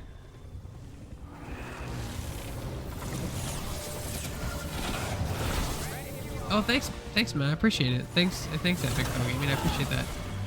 Yo, no, it's gorgeous. It's a more colorful Dragon Age for sure. I think 1 and 2 are very grim and dark, and rightfully so, right? That's dark fantasy world, right? And then they really open up Inquisition in this, super bright. And this is just like one of the zones that we got to explore. There are a lot more zones based on this. There's like a hub world where like you go through mirrors, right? And you could there's a ton of them. So I'm assuming those go to different zones that look different and feel different.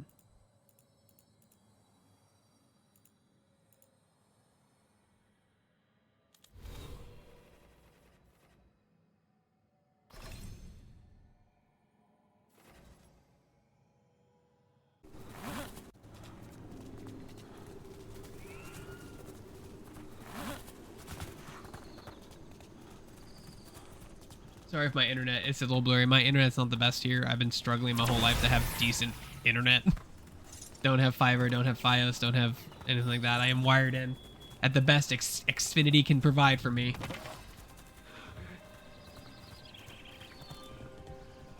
Yeah, the forest was particularly beautiful. Very beautiful. I don't know if you saw the waterfall earlier, but the waterfall is gorgeous. The water effects. Very pretty game. Very pretty game. We call that kind of whirlpool. The anomaly, I mean. Never seen one this size, though.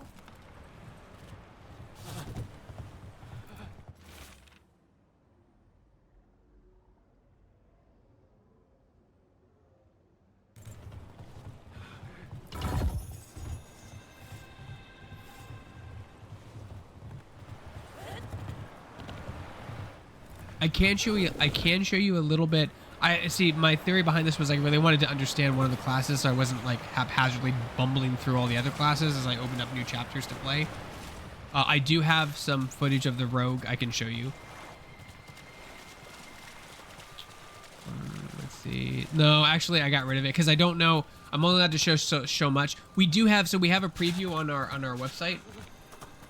Let me show you here. There's a video preview, and all of this is all. I just put the link in the chat. All of the footage in that is Rogue. Most of it is Rogue. So if you want to see some Rogue gameplay, it's there. I don't want to. I removed it because that wasn't pre-edited. I have all these are 10-minute increments, pre-edited 10-minute segments per the rules. So I didn't want to break any rules. So I would want to be really careful. So I can't. But if you want to watch it, the preview's there. That's all Rogue gameplay. If you want to see the Rogue gameplay, which plays massively different than the Mage.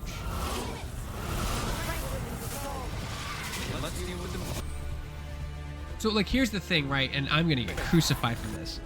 I love high fantasy. I love D&D. I couldn't get into Baldur's Gate 3.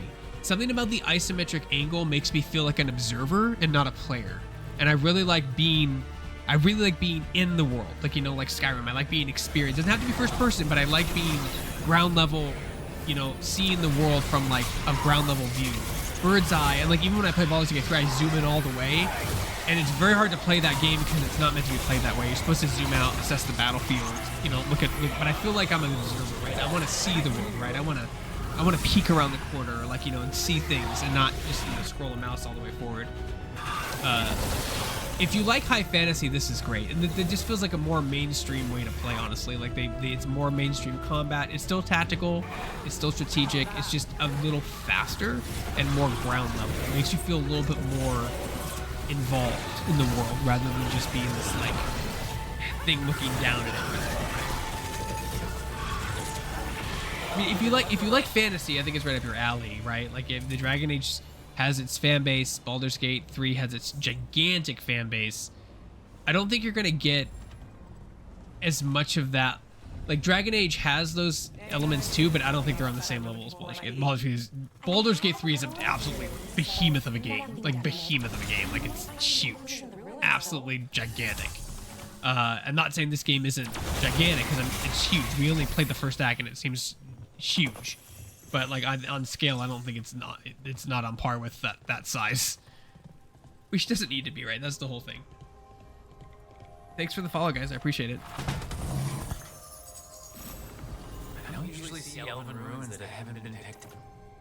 No, I don't know, honestly. I didn't mess with any of the settings. Not many people come this far to Arlen. I'm one of those freaks that likes motion blur in games and filters, apparently. just because it adds to the effect. Like the fogginess in the environment makes it look a little bit better, in my opinion. This is a great shot of going through the forest, Wait, seeing the giant castle. no, it can't be. Not here. Can't be what? We have to get over there. I mean, we played on PC, 32 gigs of RAM and 4070. So I remember seeing it because I asked about the GPU and it was a 4070. So this, and it was on SSD. So that's what we used there.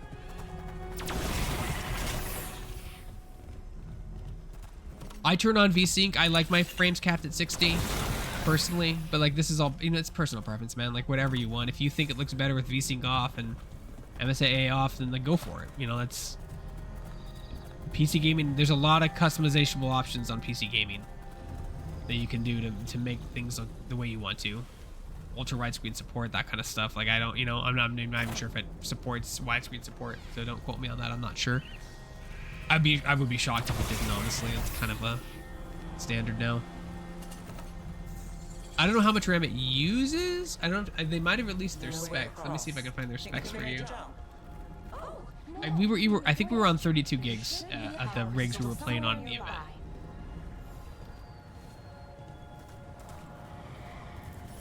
Got it.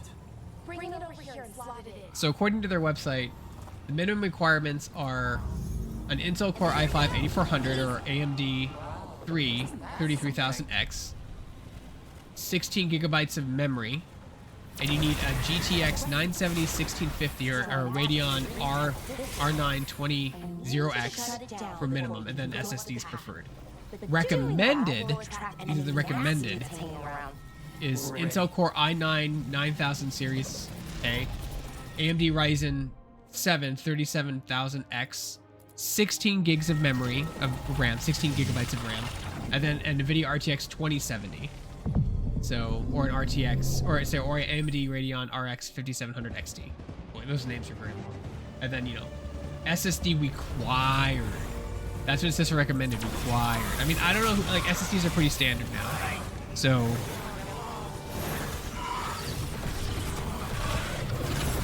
and it says AMD CPUs, I'm almost going to require just a V2. I'm not a PC expert, so I'm just reading from their site here. I'll put the link in the description for you folks.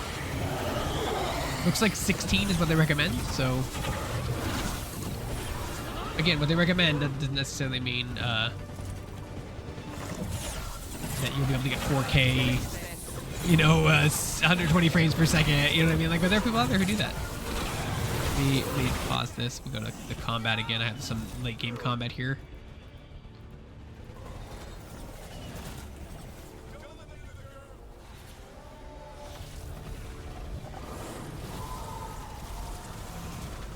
Well, it's 9:54. I was going to do this till 10, unless anyone has any other questions or wants to see anything else that I've already shown. I tried to get a nice palette variety here, kind of a little bit of everything.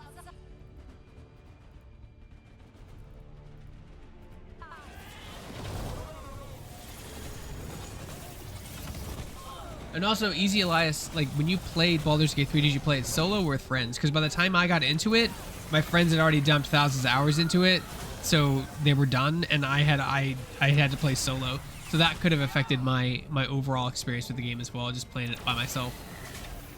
And the companions were so thirsty. All of them were incredibly thirsty, and I don't know why they were all... I'm like, where's the friend option? I think you're a cool dude. I just want to hang out with you. You know what I mean? I think you're a cool person. I just don't want to, you know, immediately have sex with you in that game. So.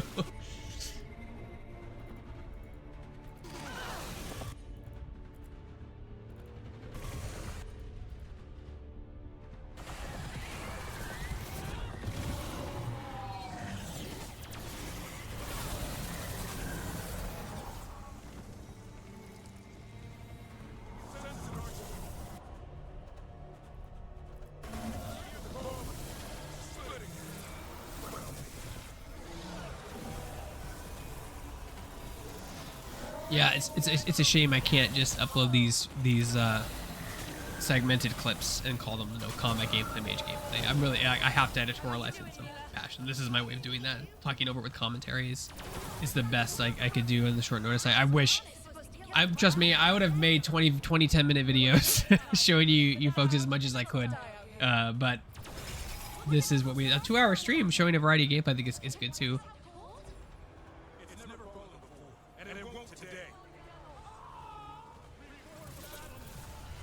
Again, if anyone has any questions, concerns, comments, that's what I'm here for. I did play the game for a day.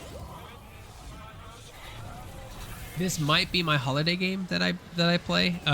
We don't have a lot. We work very long hours here, and we don't have a lot of free time to play games like just for fun. So, like right now, I'm playing Space Marine, maybe a couple hours a week, maybe like a half an hour, 45 minutes every night. That's about all I get. This might be a game I play over my winter break, when I do get a break. And I actually, after beating it with the day and talking to the developers, I am actually like more excited for it than I was. Before I was very reluctant to be like, okay, well, because I don't remember a lot of Inquisition. I don't remember playing what I did in that game at all. Never a good sign. I feel like that's the same way with the Cataclysm, right? With World of Warcraft. Like I remember doing stuff in Burning Crusade. I remember doing stuff in Wrath of the Lich King. Cataclysm was a complete blur. Like I don't remember doing anything in Cataclysm, but I played it.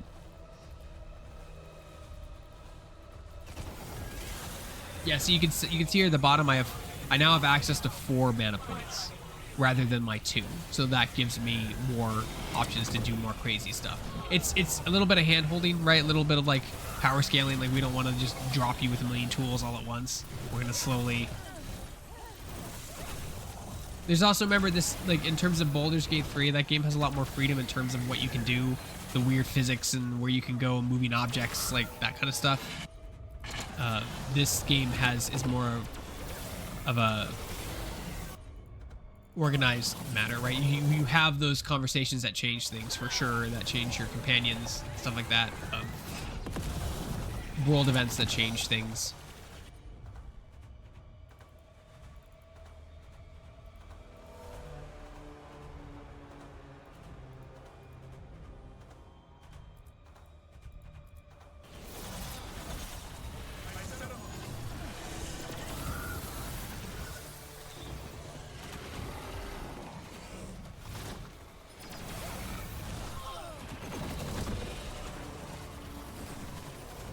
So I played a mission that I wasn't allowed to show, and in that mission we had these amulets.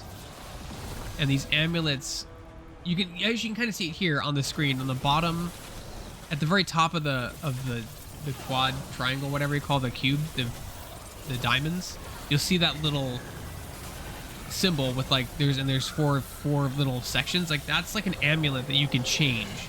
And based on the amulet, different things can happen. Like some of them are activated, some of them are passive. I don't know in terms of collectibles. I don't think I picked up some stuff that you could sell for money, but I didn't see any like something that would be defined as a collectible. I'm not sure.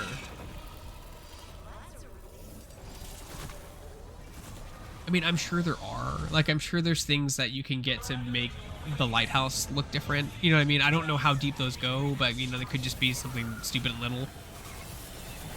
But the game seemed to really emphasize combat and story, where like it's 2 things. Like exploration is one of the core pillars, but this is an open world game, right? The levels are decently sized. They're not small, but they're not gigantic either. So like this for example, like this is a very scripted event that you fight through, right? There's a little bit of like off-beaten path exploration, like, you know, like a hallway you can go find a chest that usually have money or some kind of item you can sell, or equipment, right?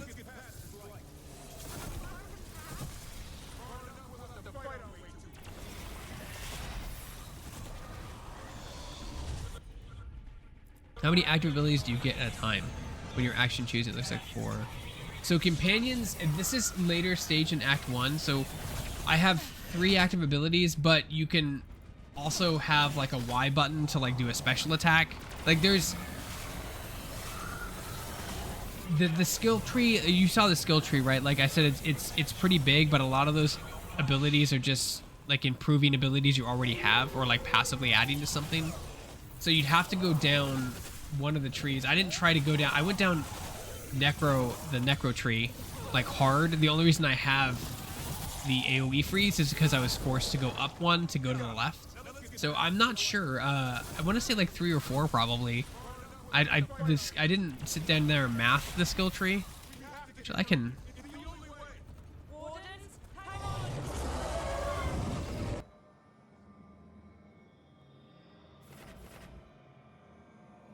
So like not all those little blips are activated abilities, right? Some of those are skills. I know you can hold down you can quick access your skills by holding down a button. You don't have to go into a menu. And I know you can customize the skills of your companions. Some of them can heal, some of them slow time. Usually what I've noticed, it's some type of utility and an offensive ability. Usually. So like the mage has like a slow time ability and like an ice shards ability. So like the slow time is utility and then the ice shards are this. Harding has like a knockdown ability, a heal ability, and then like a damage ability. Like so like 3 at a time, but I do believe you can customize those out.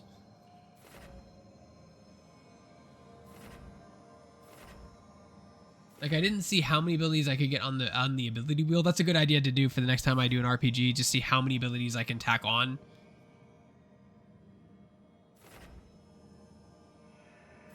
But like just like with an RPG, like the more you vary, the less specialty you focus in, the less damage you do in that area. So you could have all these abilities, but they may not do a ton of damage because you spec'd too wide, right? And a lot of the active abilities, like the Death Caller, like 2 active abilities are in that tree. Like 2.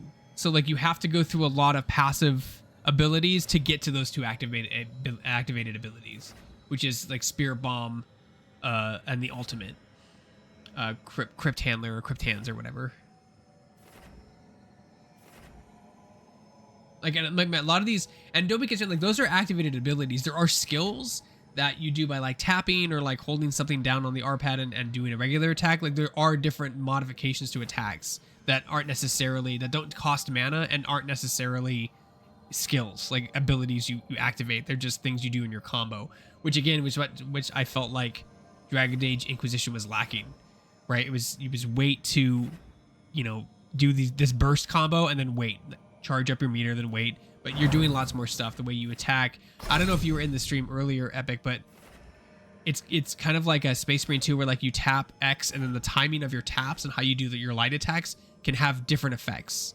So you tap X 3 times and then hold it a 4th time for like a big AoE, or tap X twice, then tap it twice and once more, then you do something else. Like so there's more variety in the combat. And it's definitely like it's still heavily tactic and strategic based, but there's also like a skill element to it too, especially with like the tapping to attack and the different varieties of attack.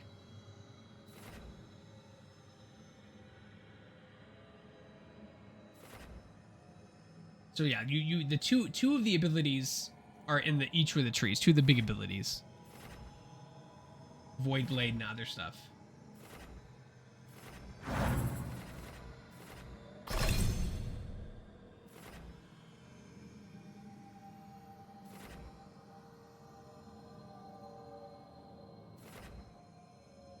Tempest, Chain Lightning, yeah.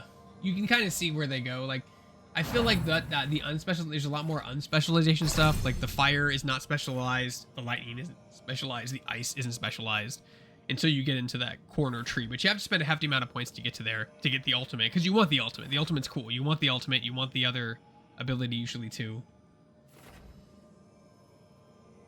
Bolt Volley. That was one of the things I was talking about. Like Bolt Volley is a good example of that. Rewind it here. Oh, nope. There we go. So Bolt Volley, like, this was a cool, like, I talked about the stream already, but like this is one of those combo things. So it's a timing your button presses to your normal attacks that have like a unique skill or ability, right? Trait. I think they call them traits. So yeah, traits. So this is just one, but like there's other ones too. There's ones for necrotic, there's ones for fire. Like there's different things that do different things. Yes, there are. There's 3 different ults for each of the specializations. So there's an ult for the necrotic tree, there's an ult for the spellblade tree or the void tree, and there's an ult for the shadow hunter tree. I'll go over it here. Let me pause it and I'll show you. Oh, did I skip over it? No, I think I go back to it. Go back. Come on, playing gray, go back. There it is. So like this is the shadow hunter tree, or the whatever you call it, the this is a vortex of shadow. This is your big AoE special move, ultimate ability. And then in Deathcaller,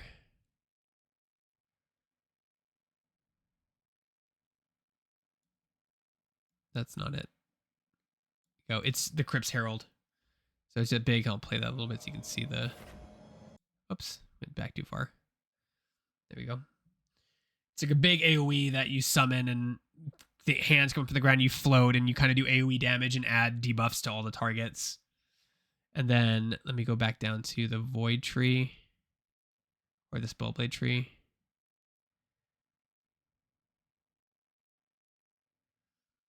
And then Thunderous End. Like, so like there's only 3 ultimate abilities in the skill tree for each class, or at least for Mage class anyway. There was 3.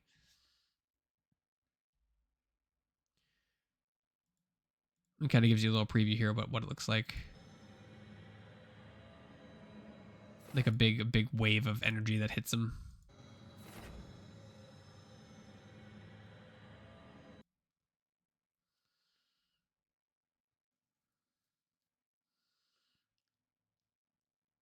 It's 1500 electricity damage.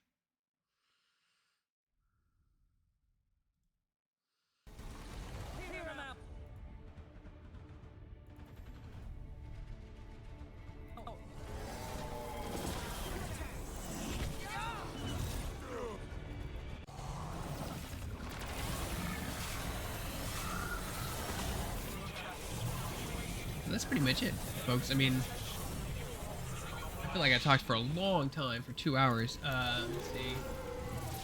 I believe it hits public in October 31st. So, like, got a little over a month. About a month and a week. Well, actually, October's a long month, so maybe a little bit longer. It goes all the way to the 31st. So September goes to 30th. So you got a little bit of time. Over a month. A little over a month and a half, a month and a quarter maybe. Something like that. So you got a little bit of time to prep. This is as far as I know, in my little world, this is the last preview before the game is out, before reviews start hitting shelves. So I want to thank EA and BioWare for the opportunity. Again, I want to thank the Reddit mods for letting me post a link to the Twitch channel here. I mean, like, I know that's self-promotion and I get the rules. I really appreciate being able to put that there to get people to watch, so I'm not talking to myself for 2 hours. That's always a plus.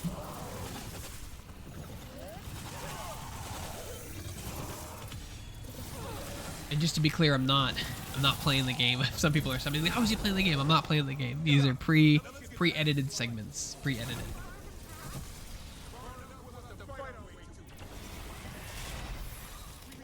So your background, I believe, only affects dialogue choices.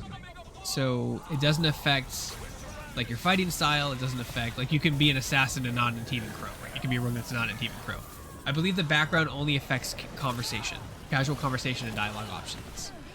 So there were things like that I heard from characters when I was, when I was Defender of the Dead, like, oh, we found you in that temple fighting off all those like undead spirits. Like, that's why we chose you. Like, there's stuff like that. It's just added flavor for your character personally.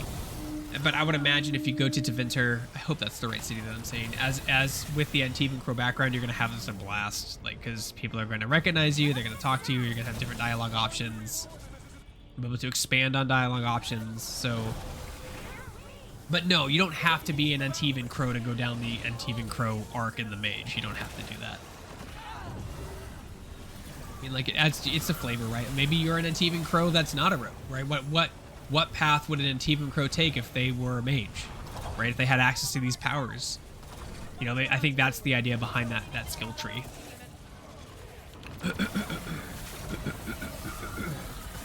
No, because I chose Mourn of the Dead, or let me go back to those. character creation, guys. Character creation. Yeah, so I chose Defender of the Dead. This is the only, like, I don't feel like this gave me any... I think they do give you a little bit bonuses to certain things. Like, let me see, like back here, here we go. I'll move my, here. This is a great example to show. Let me move here.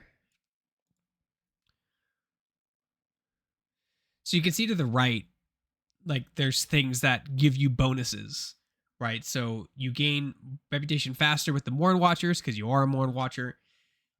You deal increased damage versus undead and demons, and then you can apply an additional affliction stack on target. So that's, from a gameplay to mechanic wise, that's what it adds, the different things. I'll run through them real fast so you can look at each one and I'll pause it.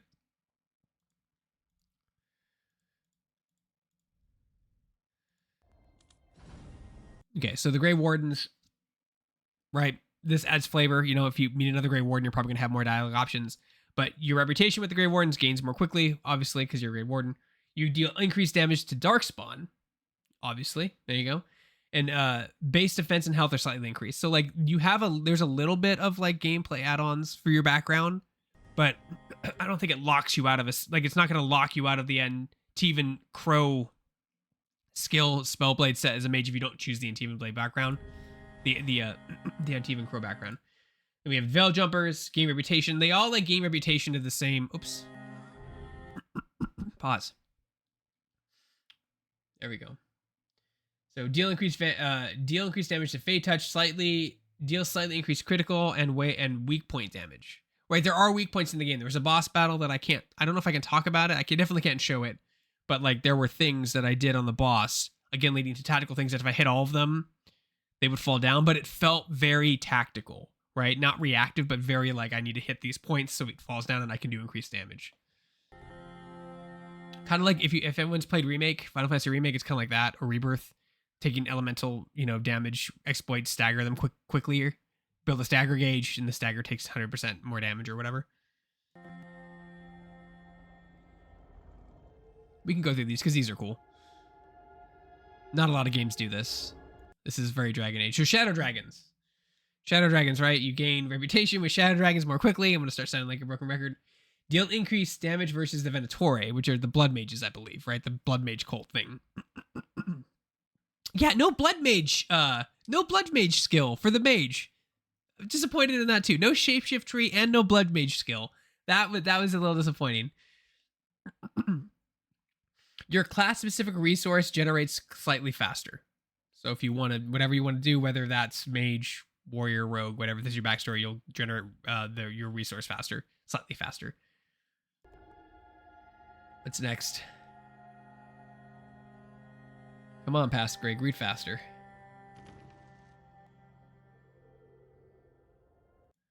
There we go. Lords of Fortune, gain reputation with Lords of Fortune more quickly. Deal increased damage versus Mercenaries. Okay. Perform takedowns in enemies with slightly less effort. So I guess they have a lower threshold for when you can do a takedown. So that thing is mod. Takedowns are like finishers. You can, I mean, I did a few of them in there. I was usually just shooting them from afar, so I really didn't get that close. But like Space Marine takedowns.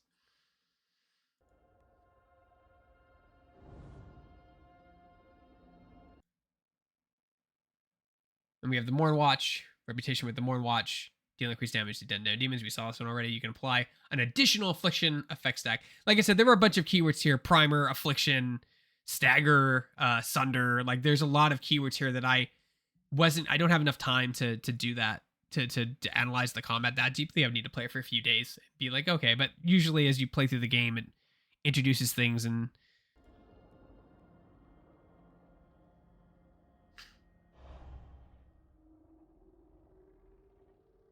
see in the bottom left, you can see, oh, no, not the Antivan. Somebody might want to see the Antivan Crows. Go back, Greg. What did you do? One more, Greg. To the right. To the right. Yeah, I should have clicked on. I regret not clicking on all of them. That was my mistake. I really wish I had done that. Because they all give cool little backstories. There we go. Antivan Crows. Again, Assassin's Creed. They love their belts. So increased damage versus at Tam. I think those are the things. They're like a race in the game or a faction that are like fighting over something and they take refuge in Tevinter. I don't know. Like someone in the comments will know those. I don't remember them. I remember them being mentioned in Inquisition, but I don't remember a lot of them. You hold an extra potion. There you go. You hold 4 instead of 3. So the standard is 3.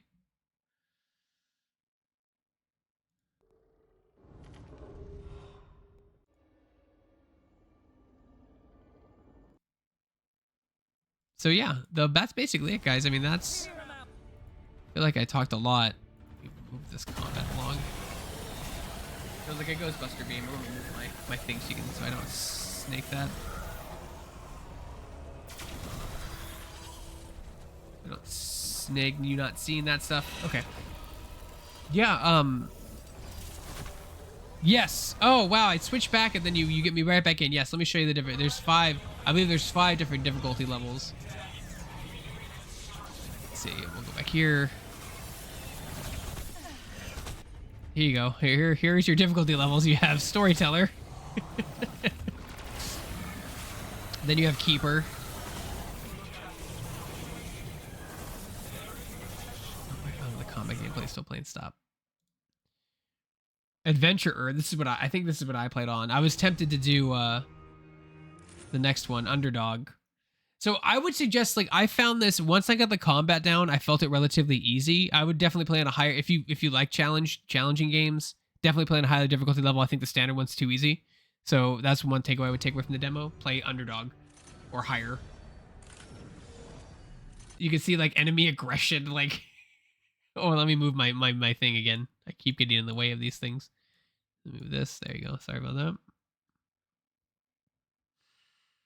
Yeah, like look at that. Look at the stats. Everything is maxed out. Incoming damage, enemy aggression, tactical challenge, defend timing, like everything gets really, really nuts. And then where's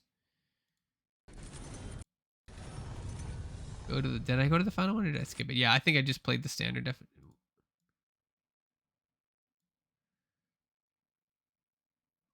Oh, look at that. You can do Unbound and you can customize something. Look, like this is what I'm talking about. Like they really go all out on just playing the way you want. Right? So like maybe you want the combat really easy, but you want the defense timing to be insane. Right? So there's 1, 2, 3, 4, 5. There's 5 difficulties plus a custom difficulty setting to tweak everything. Right? So like that's pretty rad. On a scale of what? 6? 1 to 6 and everything. So incoming damage 2, 4, 6, enemy aggression 2, 4, 6, tactical challenge 6, 6, 6, 6, 6. So you could like do all that stuff.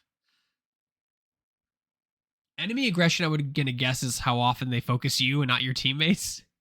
Is that all the way up? They're not even attacking your teammates. Probably they're just probably wrecking you. But yeah.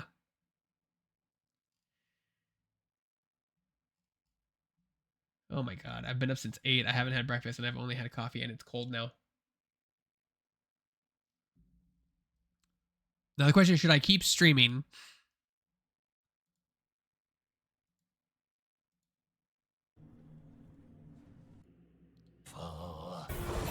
Maybe some of the Spell Orb gameplay again. Because I already showed this, but someone might not have seen it.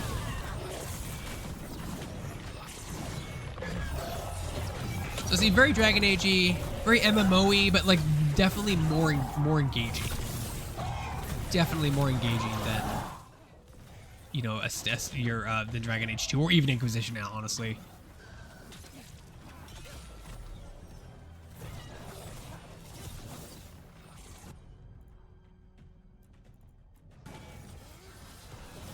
You can even like tell, like just like in Dragon Age fashion, you can open the wheel and like tell people to like focus this enemy, that kind of stuff. You can tell them who to focus on. Oh, no problem, Krager. Thanks for all the questions. I appreciate it. Again, we cover everything. I don't know who's reviewing this game. I'm the resident fantasy nerd on staff, but I don't know if I'll have the time to dedicate to something like this. It's probably a huge RPG. I don't know how long it is. Safe to say it's long. And there's still a ton of things that are coming out that are going to get reviewed. Dragon Ball Sparking Zero is coming out, Indiana Jones. Like, there's a ton of stuff coming out. I'm going to Tokyo Game Show next week, so I'm out. So, yeah, it's just, yeah, the game, like I said before, I was very, very, very pleased with what I played. I came in very pessimistic. Not hating Inquisition, but definitely, like, very neutral on it. Hating Dragon Age 2, loving Origins. I feel like they took fragments of each of those past core 3 games and really, like, combined into something different and unique for this series. Especially with how, like, RPGs. And it's weird, too, because, like, you know, Baldur's Gate 3 came out and made huge waves, right? That's a turn-based game. Isometric turn-based game. We're seeing a lot of them now. Yeah, defeat. I died.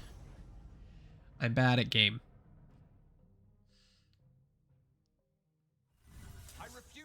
All right, so I mean, if any other questions, I mean, once I beat this boss on screen, I'm just going to probably end the stream and thank everyone for watching. So if you have any other questions, let me know. Be happy to answer them. Or if you want to see anything else, that maybe you came in late to get to see something, you want to see something specific, I can try to pull it up if I have it in my pre-rendered stuff, my pre-edited stuff.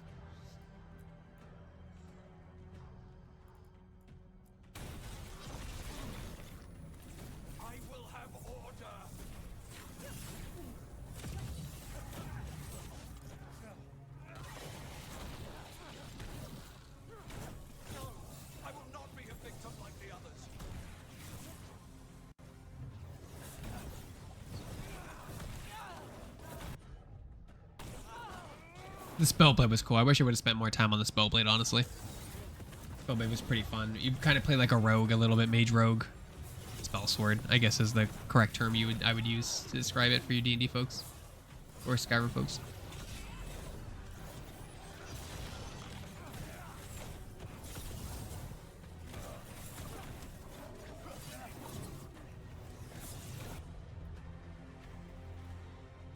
Game looks, it's one of the prettiest games I've seen. Games are just getting so pretty. Space Marine 2 is absolutely gorgeous. This game looks gorgeous as well, like those cutscenes. And the fact that it's your own character you can create in the character creator, and they're in all the cutscenes is great. Like, that just adds more layer of customization. You're not going to see the same. You're not going to see the same player twice. All right, well that's basically it, folks. I want to thank everyone who turned into the stream today. That was a lot of fun. I want to thank EA for inviting me to their events and letting me share this footage with you and talk about it as part of the preview. Game comes out October 31st on all platforms, PS5, Xbox, and Xbox Series X and X, and PC. We will have a review on it on the website. Don't know when, but we will. You know, in the meantime, you can look at our coverage on our YouTube channel, which is youtube.com/ShackNewsGames, or sorry, @Shacknews, excuse me, @Shacknews. That's where all of our gameplay, our previews, our reviews go up. YouTube.com/@ShackNewsInterviews is where we do interviews. We have a developer interview up there right now with the art director for the game. Please check it out. Our interviews don't get a lot of traction because I don't know why. I don't know why they don't. I think they're super interesting, but maybe I'm just weird. Thank you everyone who turned into the stream. Thank you to the Reddit mods who let me essentially tell people that this was happening today. We don't get to do this, and we got a really good reception today. I'm really excited about the reception we had. If we can do this in the future for a preview event, I totally would for other games. So in the meantime, yep, you can follow us, subscribe to our YouTube channels, or just visit our website, shacknews.com. If you want to read news, previews, reviews, it's a great reading experience on that site. I want to thank everybody for stopping by today, and have a good one. And we'll be covering this game as well as guides whenever the review goes up, which I don't know when it's going up. We don't even have a key yet, so I don't know when those go out or anything. So yep, thanks everyone in the chat for engaging and asking questions that we're here for. And follow me on Twitter. I'm @GregWork85. Follow @Shacknews on Twitter. Engage with us on that platform. We love hearing from people. We love conversation with the things we see. So I want to thank everybody for tuning in, and I'll see you all later.